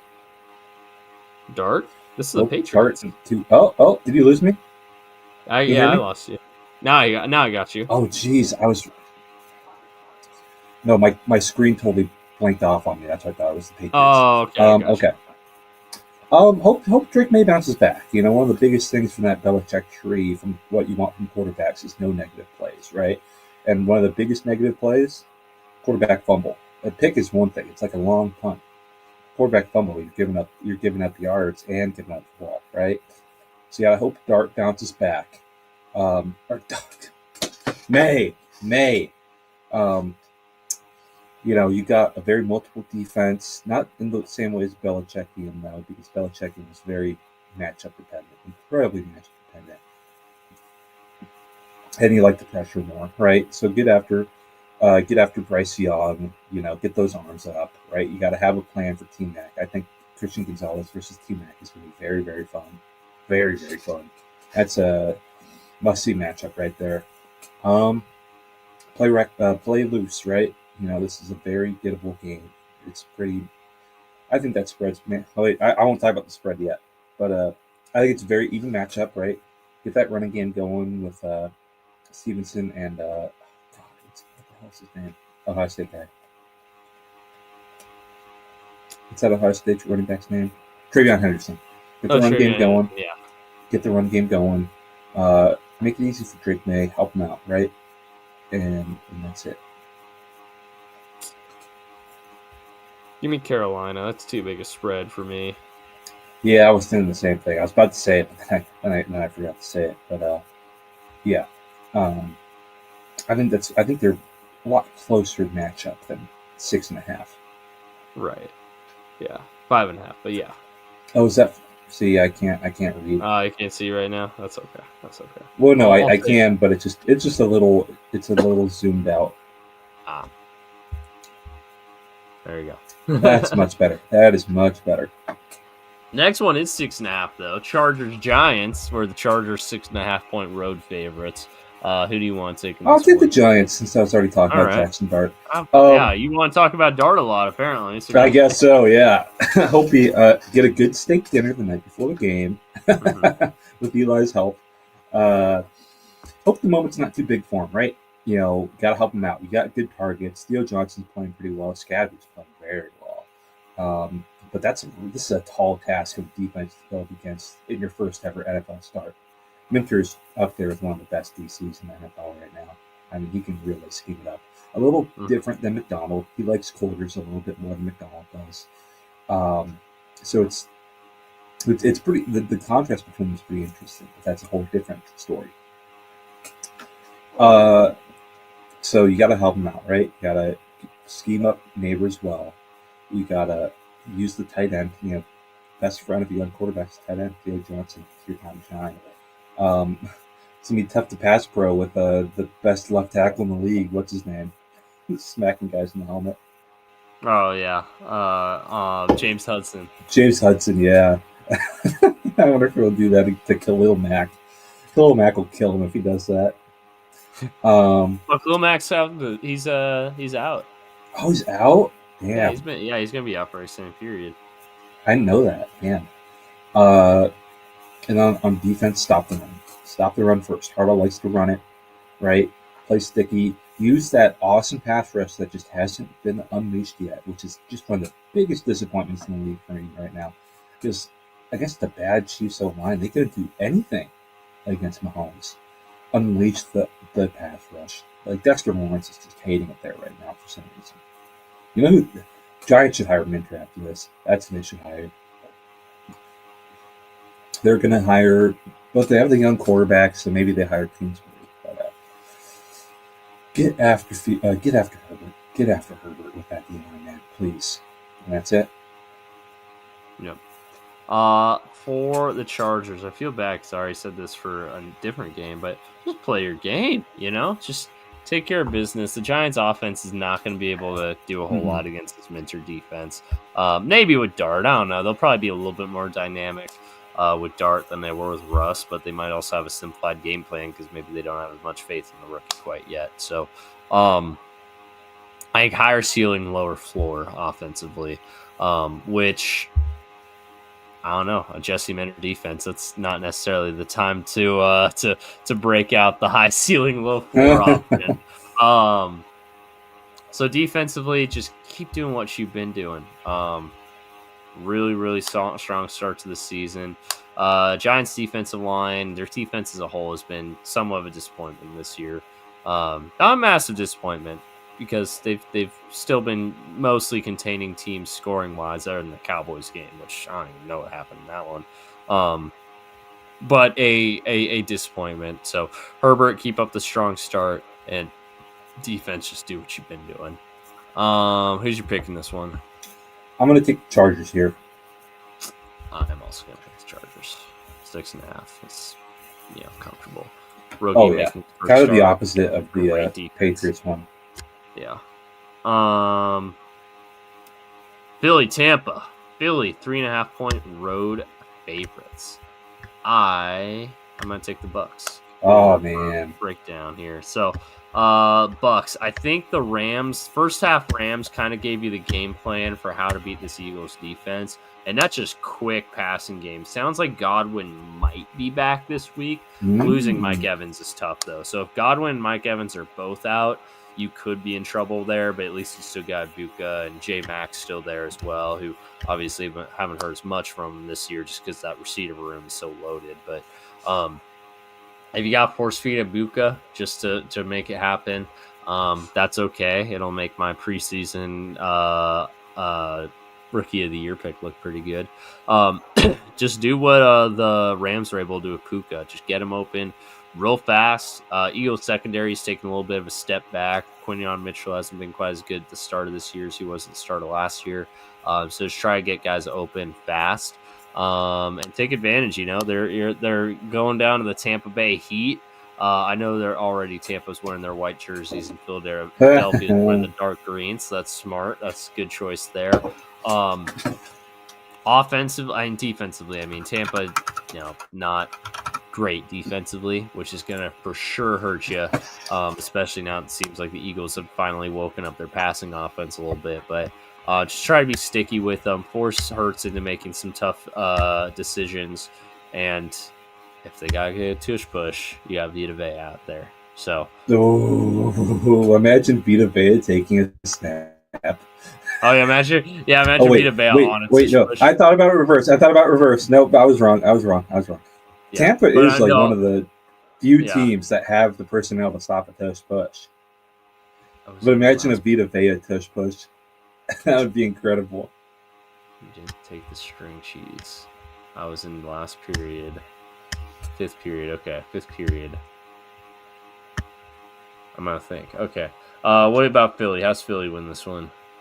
So I activate the passing game again, like you did in the second half, right? Activate that Mm-hmm. passing game. I think the Bucks being very adjacent to the Sean McVay scheme on offense. I think you know what you're going to be getting is what you Mm-hmm. got against the Rams, right? So a bit less quarters, Vic Fangio. I know you love your quarters. A little bit less, quarter half this week, okay, Vic? Quarter half. Get that pass rush going a little bit more. It's a pretty banged up Bucks O line. They're missing a lot of dudes. Be ready for the heat. Be ready for the heat. Hydrate. Sound like my head coach right now. He's always talking about hydrating. Be ready for the heat. That's going to be a tough team to run against with Vita Bay up the middle. It's always going to be tough. So get Saquon outside and get that passing game going, right? You'll help your running game if you can get that passing game going and make it happen. Maybe not Mm-hmm. push this week. Maybe do that little kind of sweep to one of the up end. I would push him against Vita Vea because that scares me. How much do you think Vita actually weighs? 360? I don't know. He's kind of densely built. I don't know if he's 360. He is very barrel chested. Yeah. Yeah. I don't know. He's not like Michael Pierce level belly, right? Yeah. I really wonder what his true weight is, though. Because I mean, we saw what's his name for the Bucks walking around at training camp, and he weighed 450 pounds. Yeah. Yeah, those are my keys. Okay. Who you picking? Oh wait, no, I get to pick first. Yeah, come on, cheater. This one's tough because Philly always struggles with Tampa. I feel like. You know what? I'm getting Tampa with the points. Give me the Bucks. I'm Keep the going trend Tampa alive. as well on a last-second field goal, baby. Oh, I love it. I Yet love it. again. Hey, battle undefeateds here. Battle undefeateds. Philly and Tampa. It's a low That'll be key a fun game one. right there. We went from battle undefeated to a battle of winless teams. Tennessee. Who do you want to break down here? I'll go Houston. All right, go ahead. Defensively, put the clamps on, right? I mean, you got the personnel. Get after Cam Ward. Pursue well. Will Anderson, you're a freak. It's not a great O-line you're going against. Probably better than yours, though. Mm-hmm. But get after him. Clamp it up with Stingley. You know, keep that defense cooking. Keep that score low. Offense, protect him. Protect C.J. Stroud. Go away from Jeffrey Simmons, please. Boots. A lot of boots. Hopefully you get that run game working. But, like, hopefully just be a good O-line. Just be a good O-line. And get the ball out to Nico Collins, baby. Get the ball out. Got some good weapons.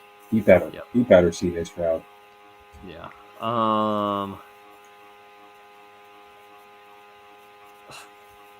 Tennessee. Their offensive line is awful. Their play calling. Is it as bad as the Texans though? They're both really bad. I don't know. Great. EPA wise, the Titans have the second worst offense in the league. I'll let you guess who has the worst. It won't make me happy to say it out loud though. Yeah. It's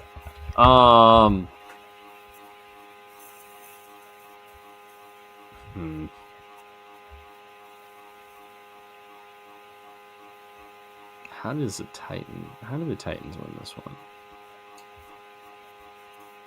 I don't know. Keep it close. I don't know. I think the Titans defense.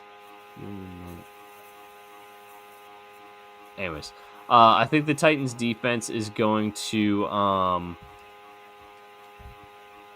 they're going to keep it tight here. They're going to keep it close. Because I don't think Houston's offense is going to be able to run away with this one.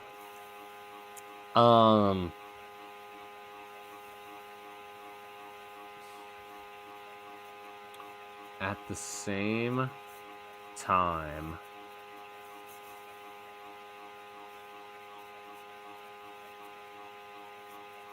I'm struggling because I have no faith in this Titans offense right now, especially against a really good Houston defense. Like, I legitimately could see this game being 7-0. Yeah. So how about 3-0? How about 3-0? Yeah, 3-0. Oh no! Here's what's better about. It's 7-0, like a pick six or a fumble return. Yeah, 7-0 on a pick six. Yeah. Or even better, Bo, even better. Yeah. 2-0. We're going back to the leather helmet days. Oh, yeah. That was like a score in the leather helmet. 0-0 ties and like 2-0 games. Here's the Nightmare Crusades. I do not remember that at all.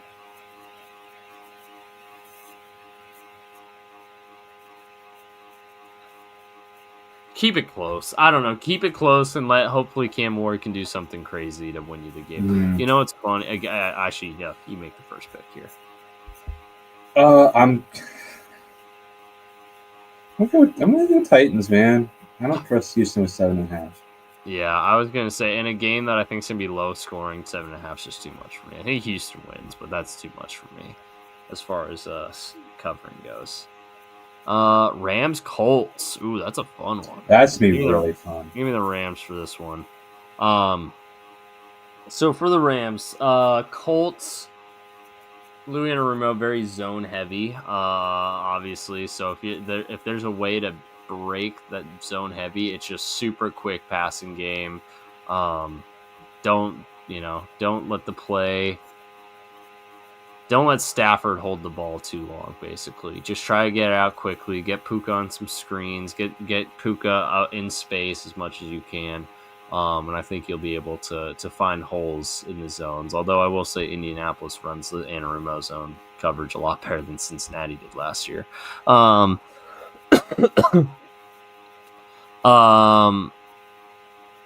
So offensively, I think it's just roll through Puka, basically.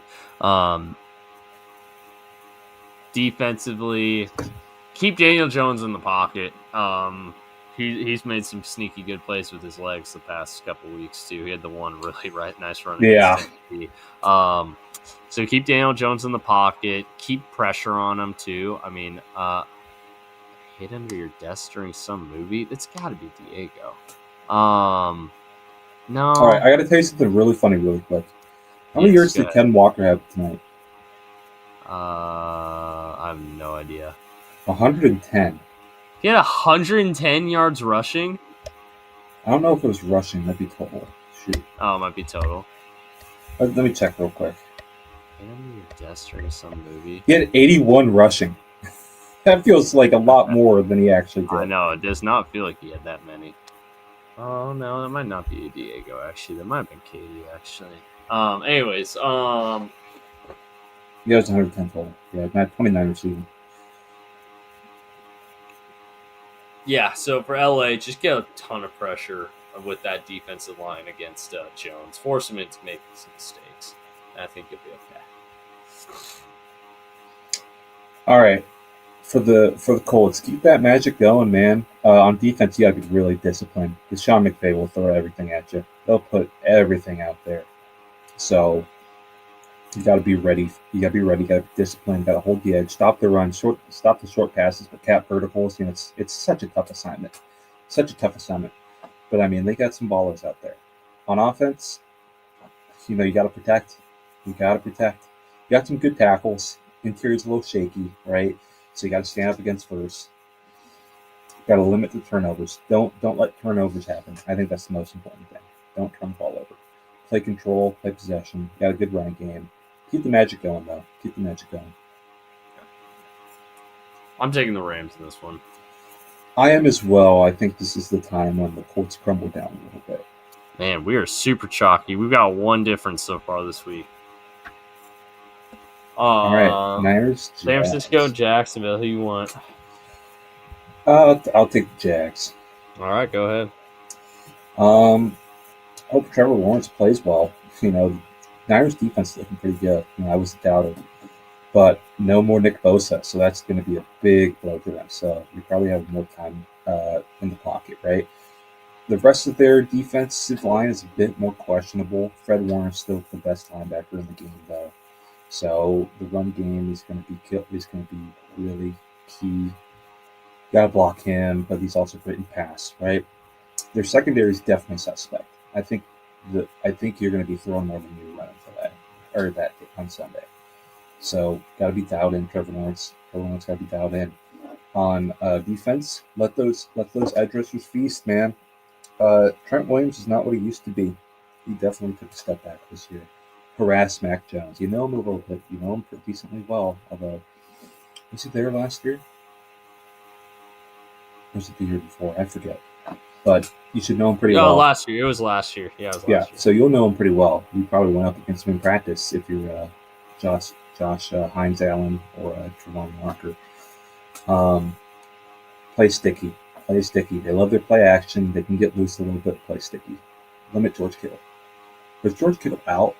Yeah, that's right. Limit Robert Tonjes. He's been good, man. Yeah.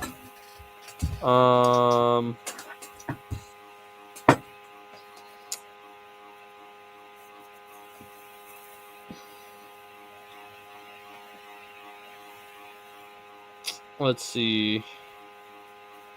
For San Francisco, keep the devil magic alive. I don't know. They keep winning even with all the injuries going on. Jacksonville, solid defensively. I think they've been a little bit better than I've given them credit for. They do a good job forcing turnovers for sure. So Mac Jones just try to play mistake-free football, and then defensively just got to find a way to get pressure on Lawrence. Because if you're able to get pressure on Lawrence, the whole offensive operation in Jacksonville starts to fall apart. So make them work for it. Without Bosa, it's going to be tough. But Jacksonville's offensive line isn't exactly world beaters, so they still should be able to pull it off. Who are you picking? I'm going to take the Jags. All right, here we go. Finally, another difference. I'm going San Francisco. I think they've got. I think that defense is just totally different without Bosa. Without Bosa, yeah, that's fair. That's fair. I still don't have faith in the Jags, though. I watched them up close and personal. They lost to Jake Brown. Baltimore, KC. Excuse me. Baltimore, 2.5-point road favorites.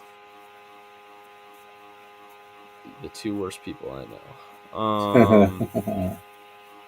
You know what? Give me the Chiefs. Wow. So, for Kansas City, not for my pick, for my break. I know. You're willingly talking about the Chiefs. I know. So for Kansas City, my goodness, this is probably, and it's crazy to say this about Baltimore, this is probably the worst defense you've played all year between I don't know. LA, Giants look shitty. Philly, yeah. I don't know. I think the Ravens defense is worse than the Giants defense. So, point being, though, this is your opportunity to get some easy completions going to your receivers. Try to get them involved out in space. Maybe Worthy's back this week. We'll see. It seems like it's kind of a week-to-week thing at best point with him. Try to get your guys open in space. And Mahomes, I feel like he's not playing his game right now. Like, he's afraid to throw the deep ball, where I think there could be openings, not necessarily for like a 60-yard pass or anything, but there could be openings for Kansas City to hit some stuff over the middle. Map? I don't know what a map. I'm sorry, I don't know what the map is. But point being, I feel like it's Diego. My guess is Diego. I don't know.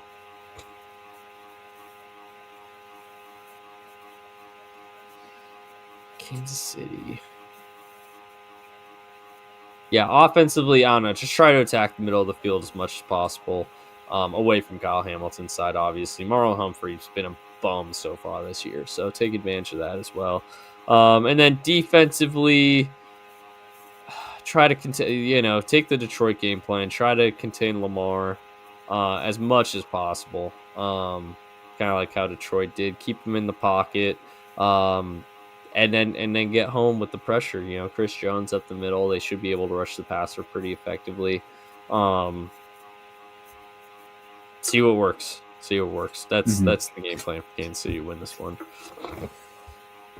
Be fired up. Expel the demons. Have Mark Andrews catch a touchdown. Oh, that was against Buffalo. I forgot.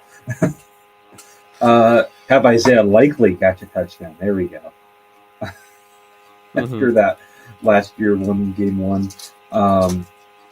Expel the demons. Have better pass pro. You know what you're going up against. You see you guys time and time again, right? He loves bringing 5-man pressures, slot corner blitz in the B gap, right? That's their bread and butter. That's their favorite. On defense, get after Pat. It's a bit of a newer Chiefs offense, man. It's just not the same. And they got slow as hell Kareem Hunt and Isaiah Pacheco being their running backs. It's not something I'm as afraid of. Their weapons aren't very good either, right? So clamp it up and show you guys are still a good defense.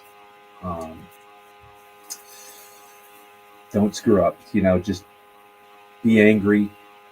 Don't hold old bad plays or fears from old games. Play loose and get that win. For my pick. Tough one. Give me Baltimore. Because Kansas City's allergic to covering the spread on anything. So I'm going Baltimore as well. I think this is where the Chiefs train can really derail. All right, Vegas. I assume you're going to take Vegas. Yes, so, I'm taking Vegas. Yes. All right, go ahead. Get after Caleb. Get Max Crosby harassing him, terrorizing him, man. You're in the black hole. Get after him. Be loud. Get after him. On offense, get Gentry going, man. This isn't a world-beating Bears defense. It's not something I'm too afraid of. Get Gentry going. Get Brock Bowers going. Get Trey Tucker going. Friend of the pod, Trey Tucker now. Trey Tucker, yeah.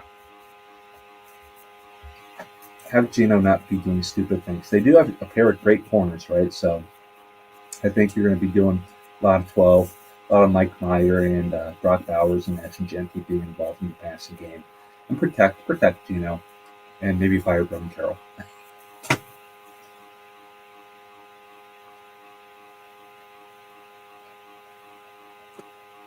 For Chicago,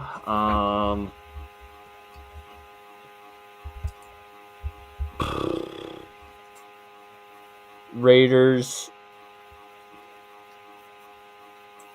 defense, after a really solid week against Justin Herbert, looked really bad against the Commanders. Take advantage of that, try to see if you can take some of that Cliff Kingsbury stuff. I mean, it's Ben Johnson, right? He should be able to scheme up some fun stuff offensively to try to get this Raiders defense off balance. It's an old defense, too. I will also say that. It is.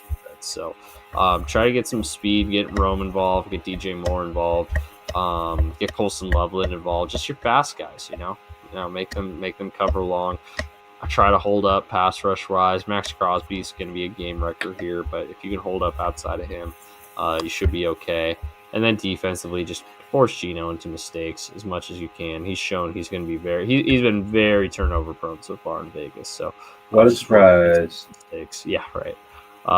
Just force him into those mistakes. Who you picking? I'm picking the Bears. I agree. I'm also picking the Bears. Chalky. Chalky. All right. It's so chalky. It's so chalky. It's so chalky. All right, Packers, Cowboys. Packers. I'm taking the Packers. Oh boy.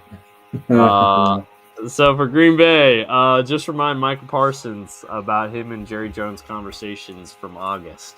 In all seriousness, though, I mean, defensively, Cowboys without CeeDee Lamb, they're going to get Ferguson more involved. They're probably going to force feed Javonte Williams a little bit.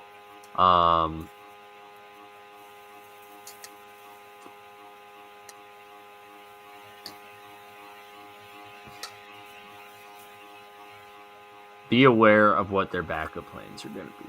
Again, mostly Ferguson, Javonte Williams. They're going to lean on the running game. It's Brian Schottenheimer. Of course, they're going to lean on the running game. Duh.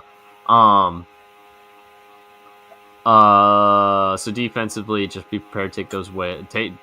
Let Micah Parsons loose though. He's gonna be pissed. Oh god. Let him take over. He's gonna kill Dak. And then offensively, whatever you did last week, do not do that again. Now the Cowboys defense is not as good as the Browns defense, so you probably won't get beat up front quite as badly as you did last week. You shouldn't get beat up front quite as badly as you did last week. It's a good thing the Cowboys don't have Micah Parsons anymore, right? So if Jordan Love can get some time, I think he'll have time to pick apart this defense a little bit more, and then you should be okay. I have something funny to say before my key. You know how the NFL players record their intro before Sunday Night Football game? Yeah. I bet you Mike is going to say, Michael Parsons, defensive line, Penn State. Yeah, it's going to happen. He's going to be so pissed. Roll out away from Micah every play. Get the ball out quick. You know Micah Parsons. His strengths and weaknesses probably better than anybody, right? Use that to your advantage. Get the run game going. Get the quick game going. Get screens going, especially to his side, right? You want to slow him down. On defense, don't bust constantly like you have been all year. Play some decent coverage. Like they've had by far one of the worst defenses in the NFL. Play tight in the secondary. If anything, just play like drop 8.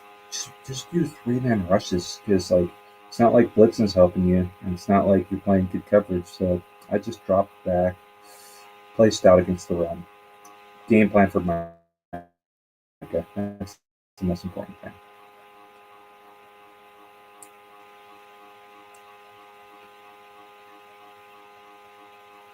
What are you picking, Beau? Packers. I have no faith in Dallas right now. Yeah, that's an easy one for me. Mike is gonna get a defensive touchdown. I'm calling that. That's a good prop bet there.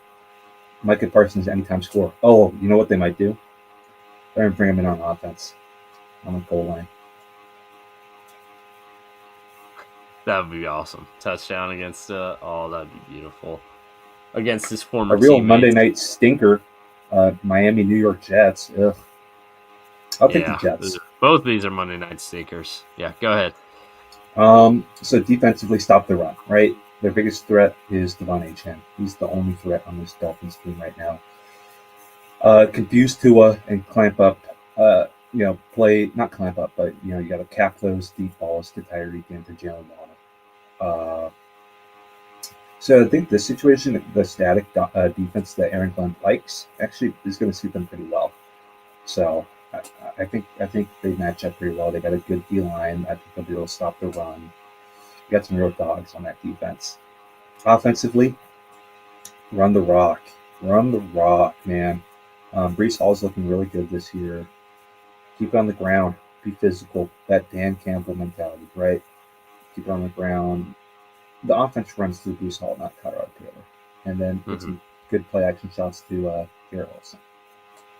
What about you, Beau?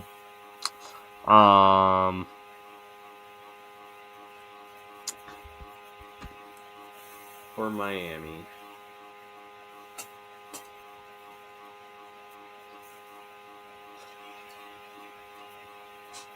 I have so little faith in the Miami Dolphins. Tua, you cannot turn into Tua turn the ball over. You have to play the safe. You have to play very, very safe. Not that the Jets have been amazing creating turnovers this year, but you have to be safe in this one because you effectively lost the Bills game with the last pick you threw there. You again, you can play a great first 3 quarters, but if you throw a pick in a high leverage moment, that's all people are going to remember. And I'm not gonna lie, it's all I remember from your game. So that's important. You got to play a safe game. You got to take what the defense is going to give you. You got to get to Tyreek Hill and Jalen Waddle in space. You got to let those guys try to win you the ball game offensively. Defensively, I don't know. Whether it's Tyrod or Fields at quarterback, I don't know exactly right now who it's going to be. But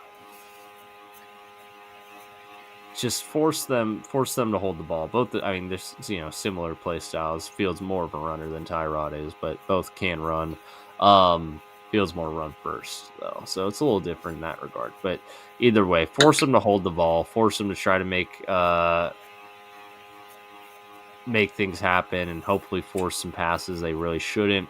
Miami's secondary isn't great, especially when it comes to creating turnovers. So that makes it a little bit tougher proposition. But I think overall, if you can make whoever the quarterback is hold the ball, you'll be able to force them into mistakes, and hopefully defensive line, Zach Sealer, Bradley Chubb, Jalen Phillips, those guys can get home and keep you in this one. Who are you picking? Because I genuinely don't know right now. Jets, Jets. Yeah, that's kind of the way I was leaning to. Don't want to be different, just to be different.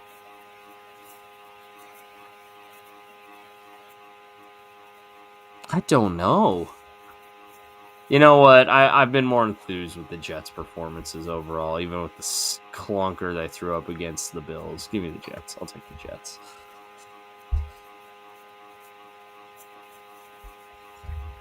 The floor is yours, my friend. I'll go Denver first, and you can take us home. No, it's all right. I'll go Cincinnati here.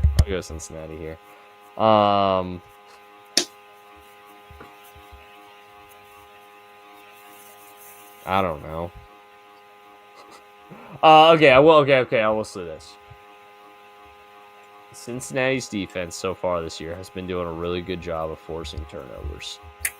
Bo Nix has turned back into Bo Picks. So if you can give Jake Browning some short fields defensively, you might have a shot. Might. Cincinnati's offense is inept, and while Denver's defense hasn't been quite as good as they were billed to be,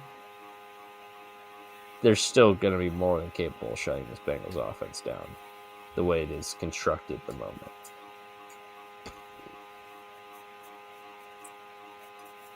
I hate Zach Taylor. That was unrelated, but still very true.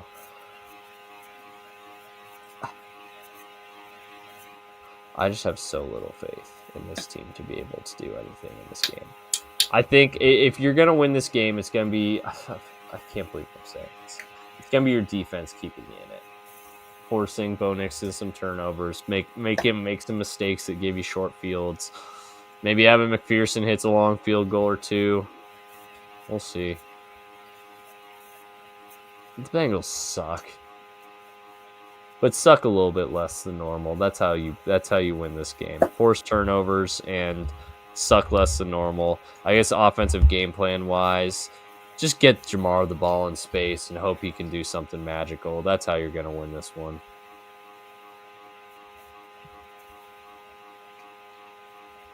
All right, Broncos.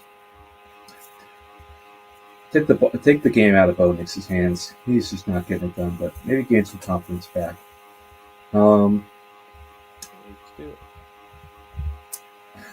Jeez. I'm so down on this team right now. I'm so down on them. Use your run game. Use your weapons. Move them around. Use a quick game.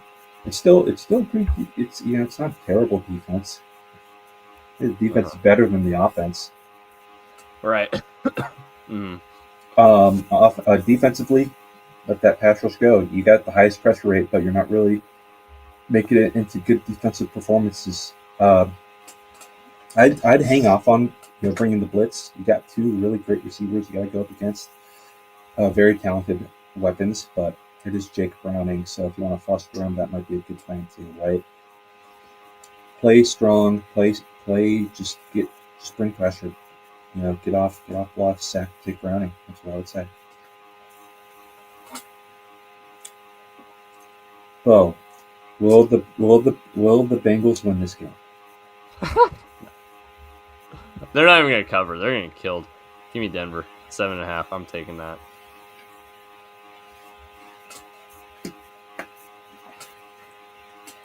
Bounce by 38. Do I want to be funny? Do I want to be? Right. All right. I'll go Denver. I was like, maybe they can come back. Mm-hmm. I mean, they might. I don't know. Nothing would surprise me. But I will say this about the Zach Taylor Bengals teams is they usually bounce back from really bad performances. Usually when they have a true, just absolute crap the bed type performance, they bounce back the next week. But I'm also just it's also September Zach Taylor, and so it's the September Zach Taylor game plan involves sniffing glue typically. Does his sister make the game plans? Ooh, that was bad. No, that'd be an upgrade. That'd be an upgrade. Oh, I wish. Oh my god. Oh jeez. Alrighty, well that's it for the picks. Holy cow, we made it. 2 hours, wow. Yeah, I know. Click. That was a good one. That was a good one. That was a great episode. I love the return of the crash out, the Beau crash out, legendary. Wouldn't be a West Coast Draft Pod without it. It wouldn't be. You know what? We it's been a long time since. Yeah, I haven't had one since the draft. Since the Shamar Stewart pick. Actually, We've missed you. We've missed you. About, so, but it's back. It's back. Well, that's it for this edition of the West Coast Draft Podcast. Tune in next Tuesday as we do our college football breakdown, and all of these games will be in the rearview mirror at that point, so we'll also probably chat about them as well. But any closing thoughts, Mr. Jokiman? What's a good one? Gosh. If one of us crash out, all of us crash out. If one of us hit like, all of us hit like. If one of us subscribe, all of us subscribe. Thanks for watching. Drive safe, folks.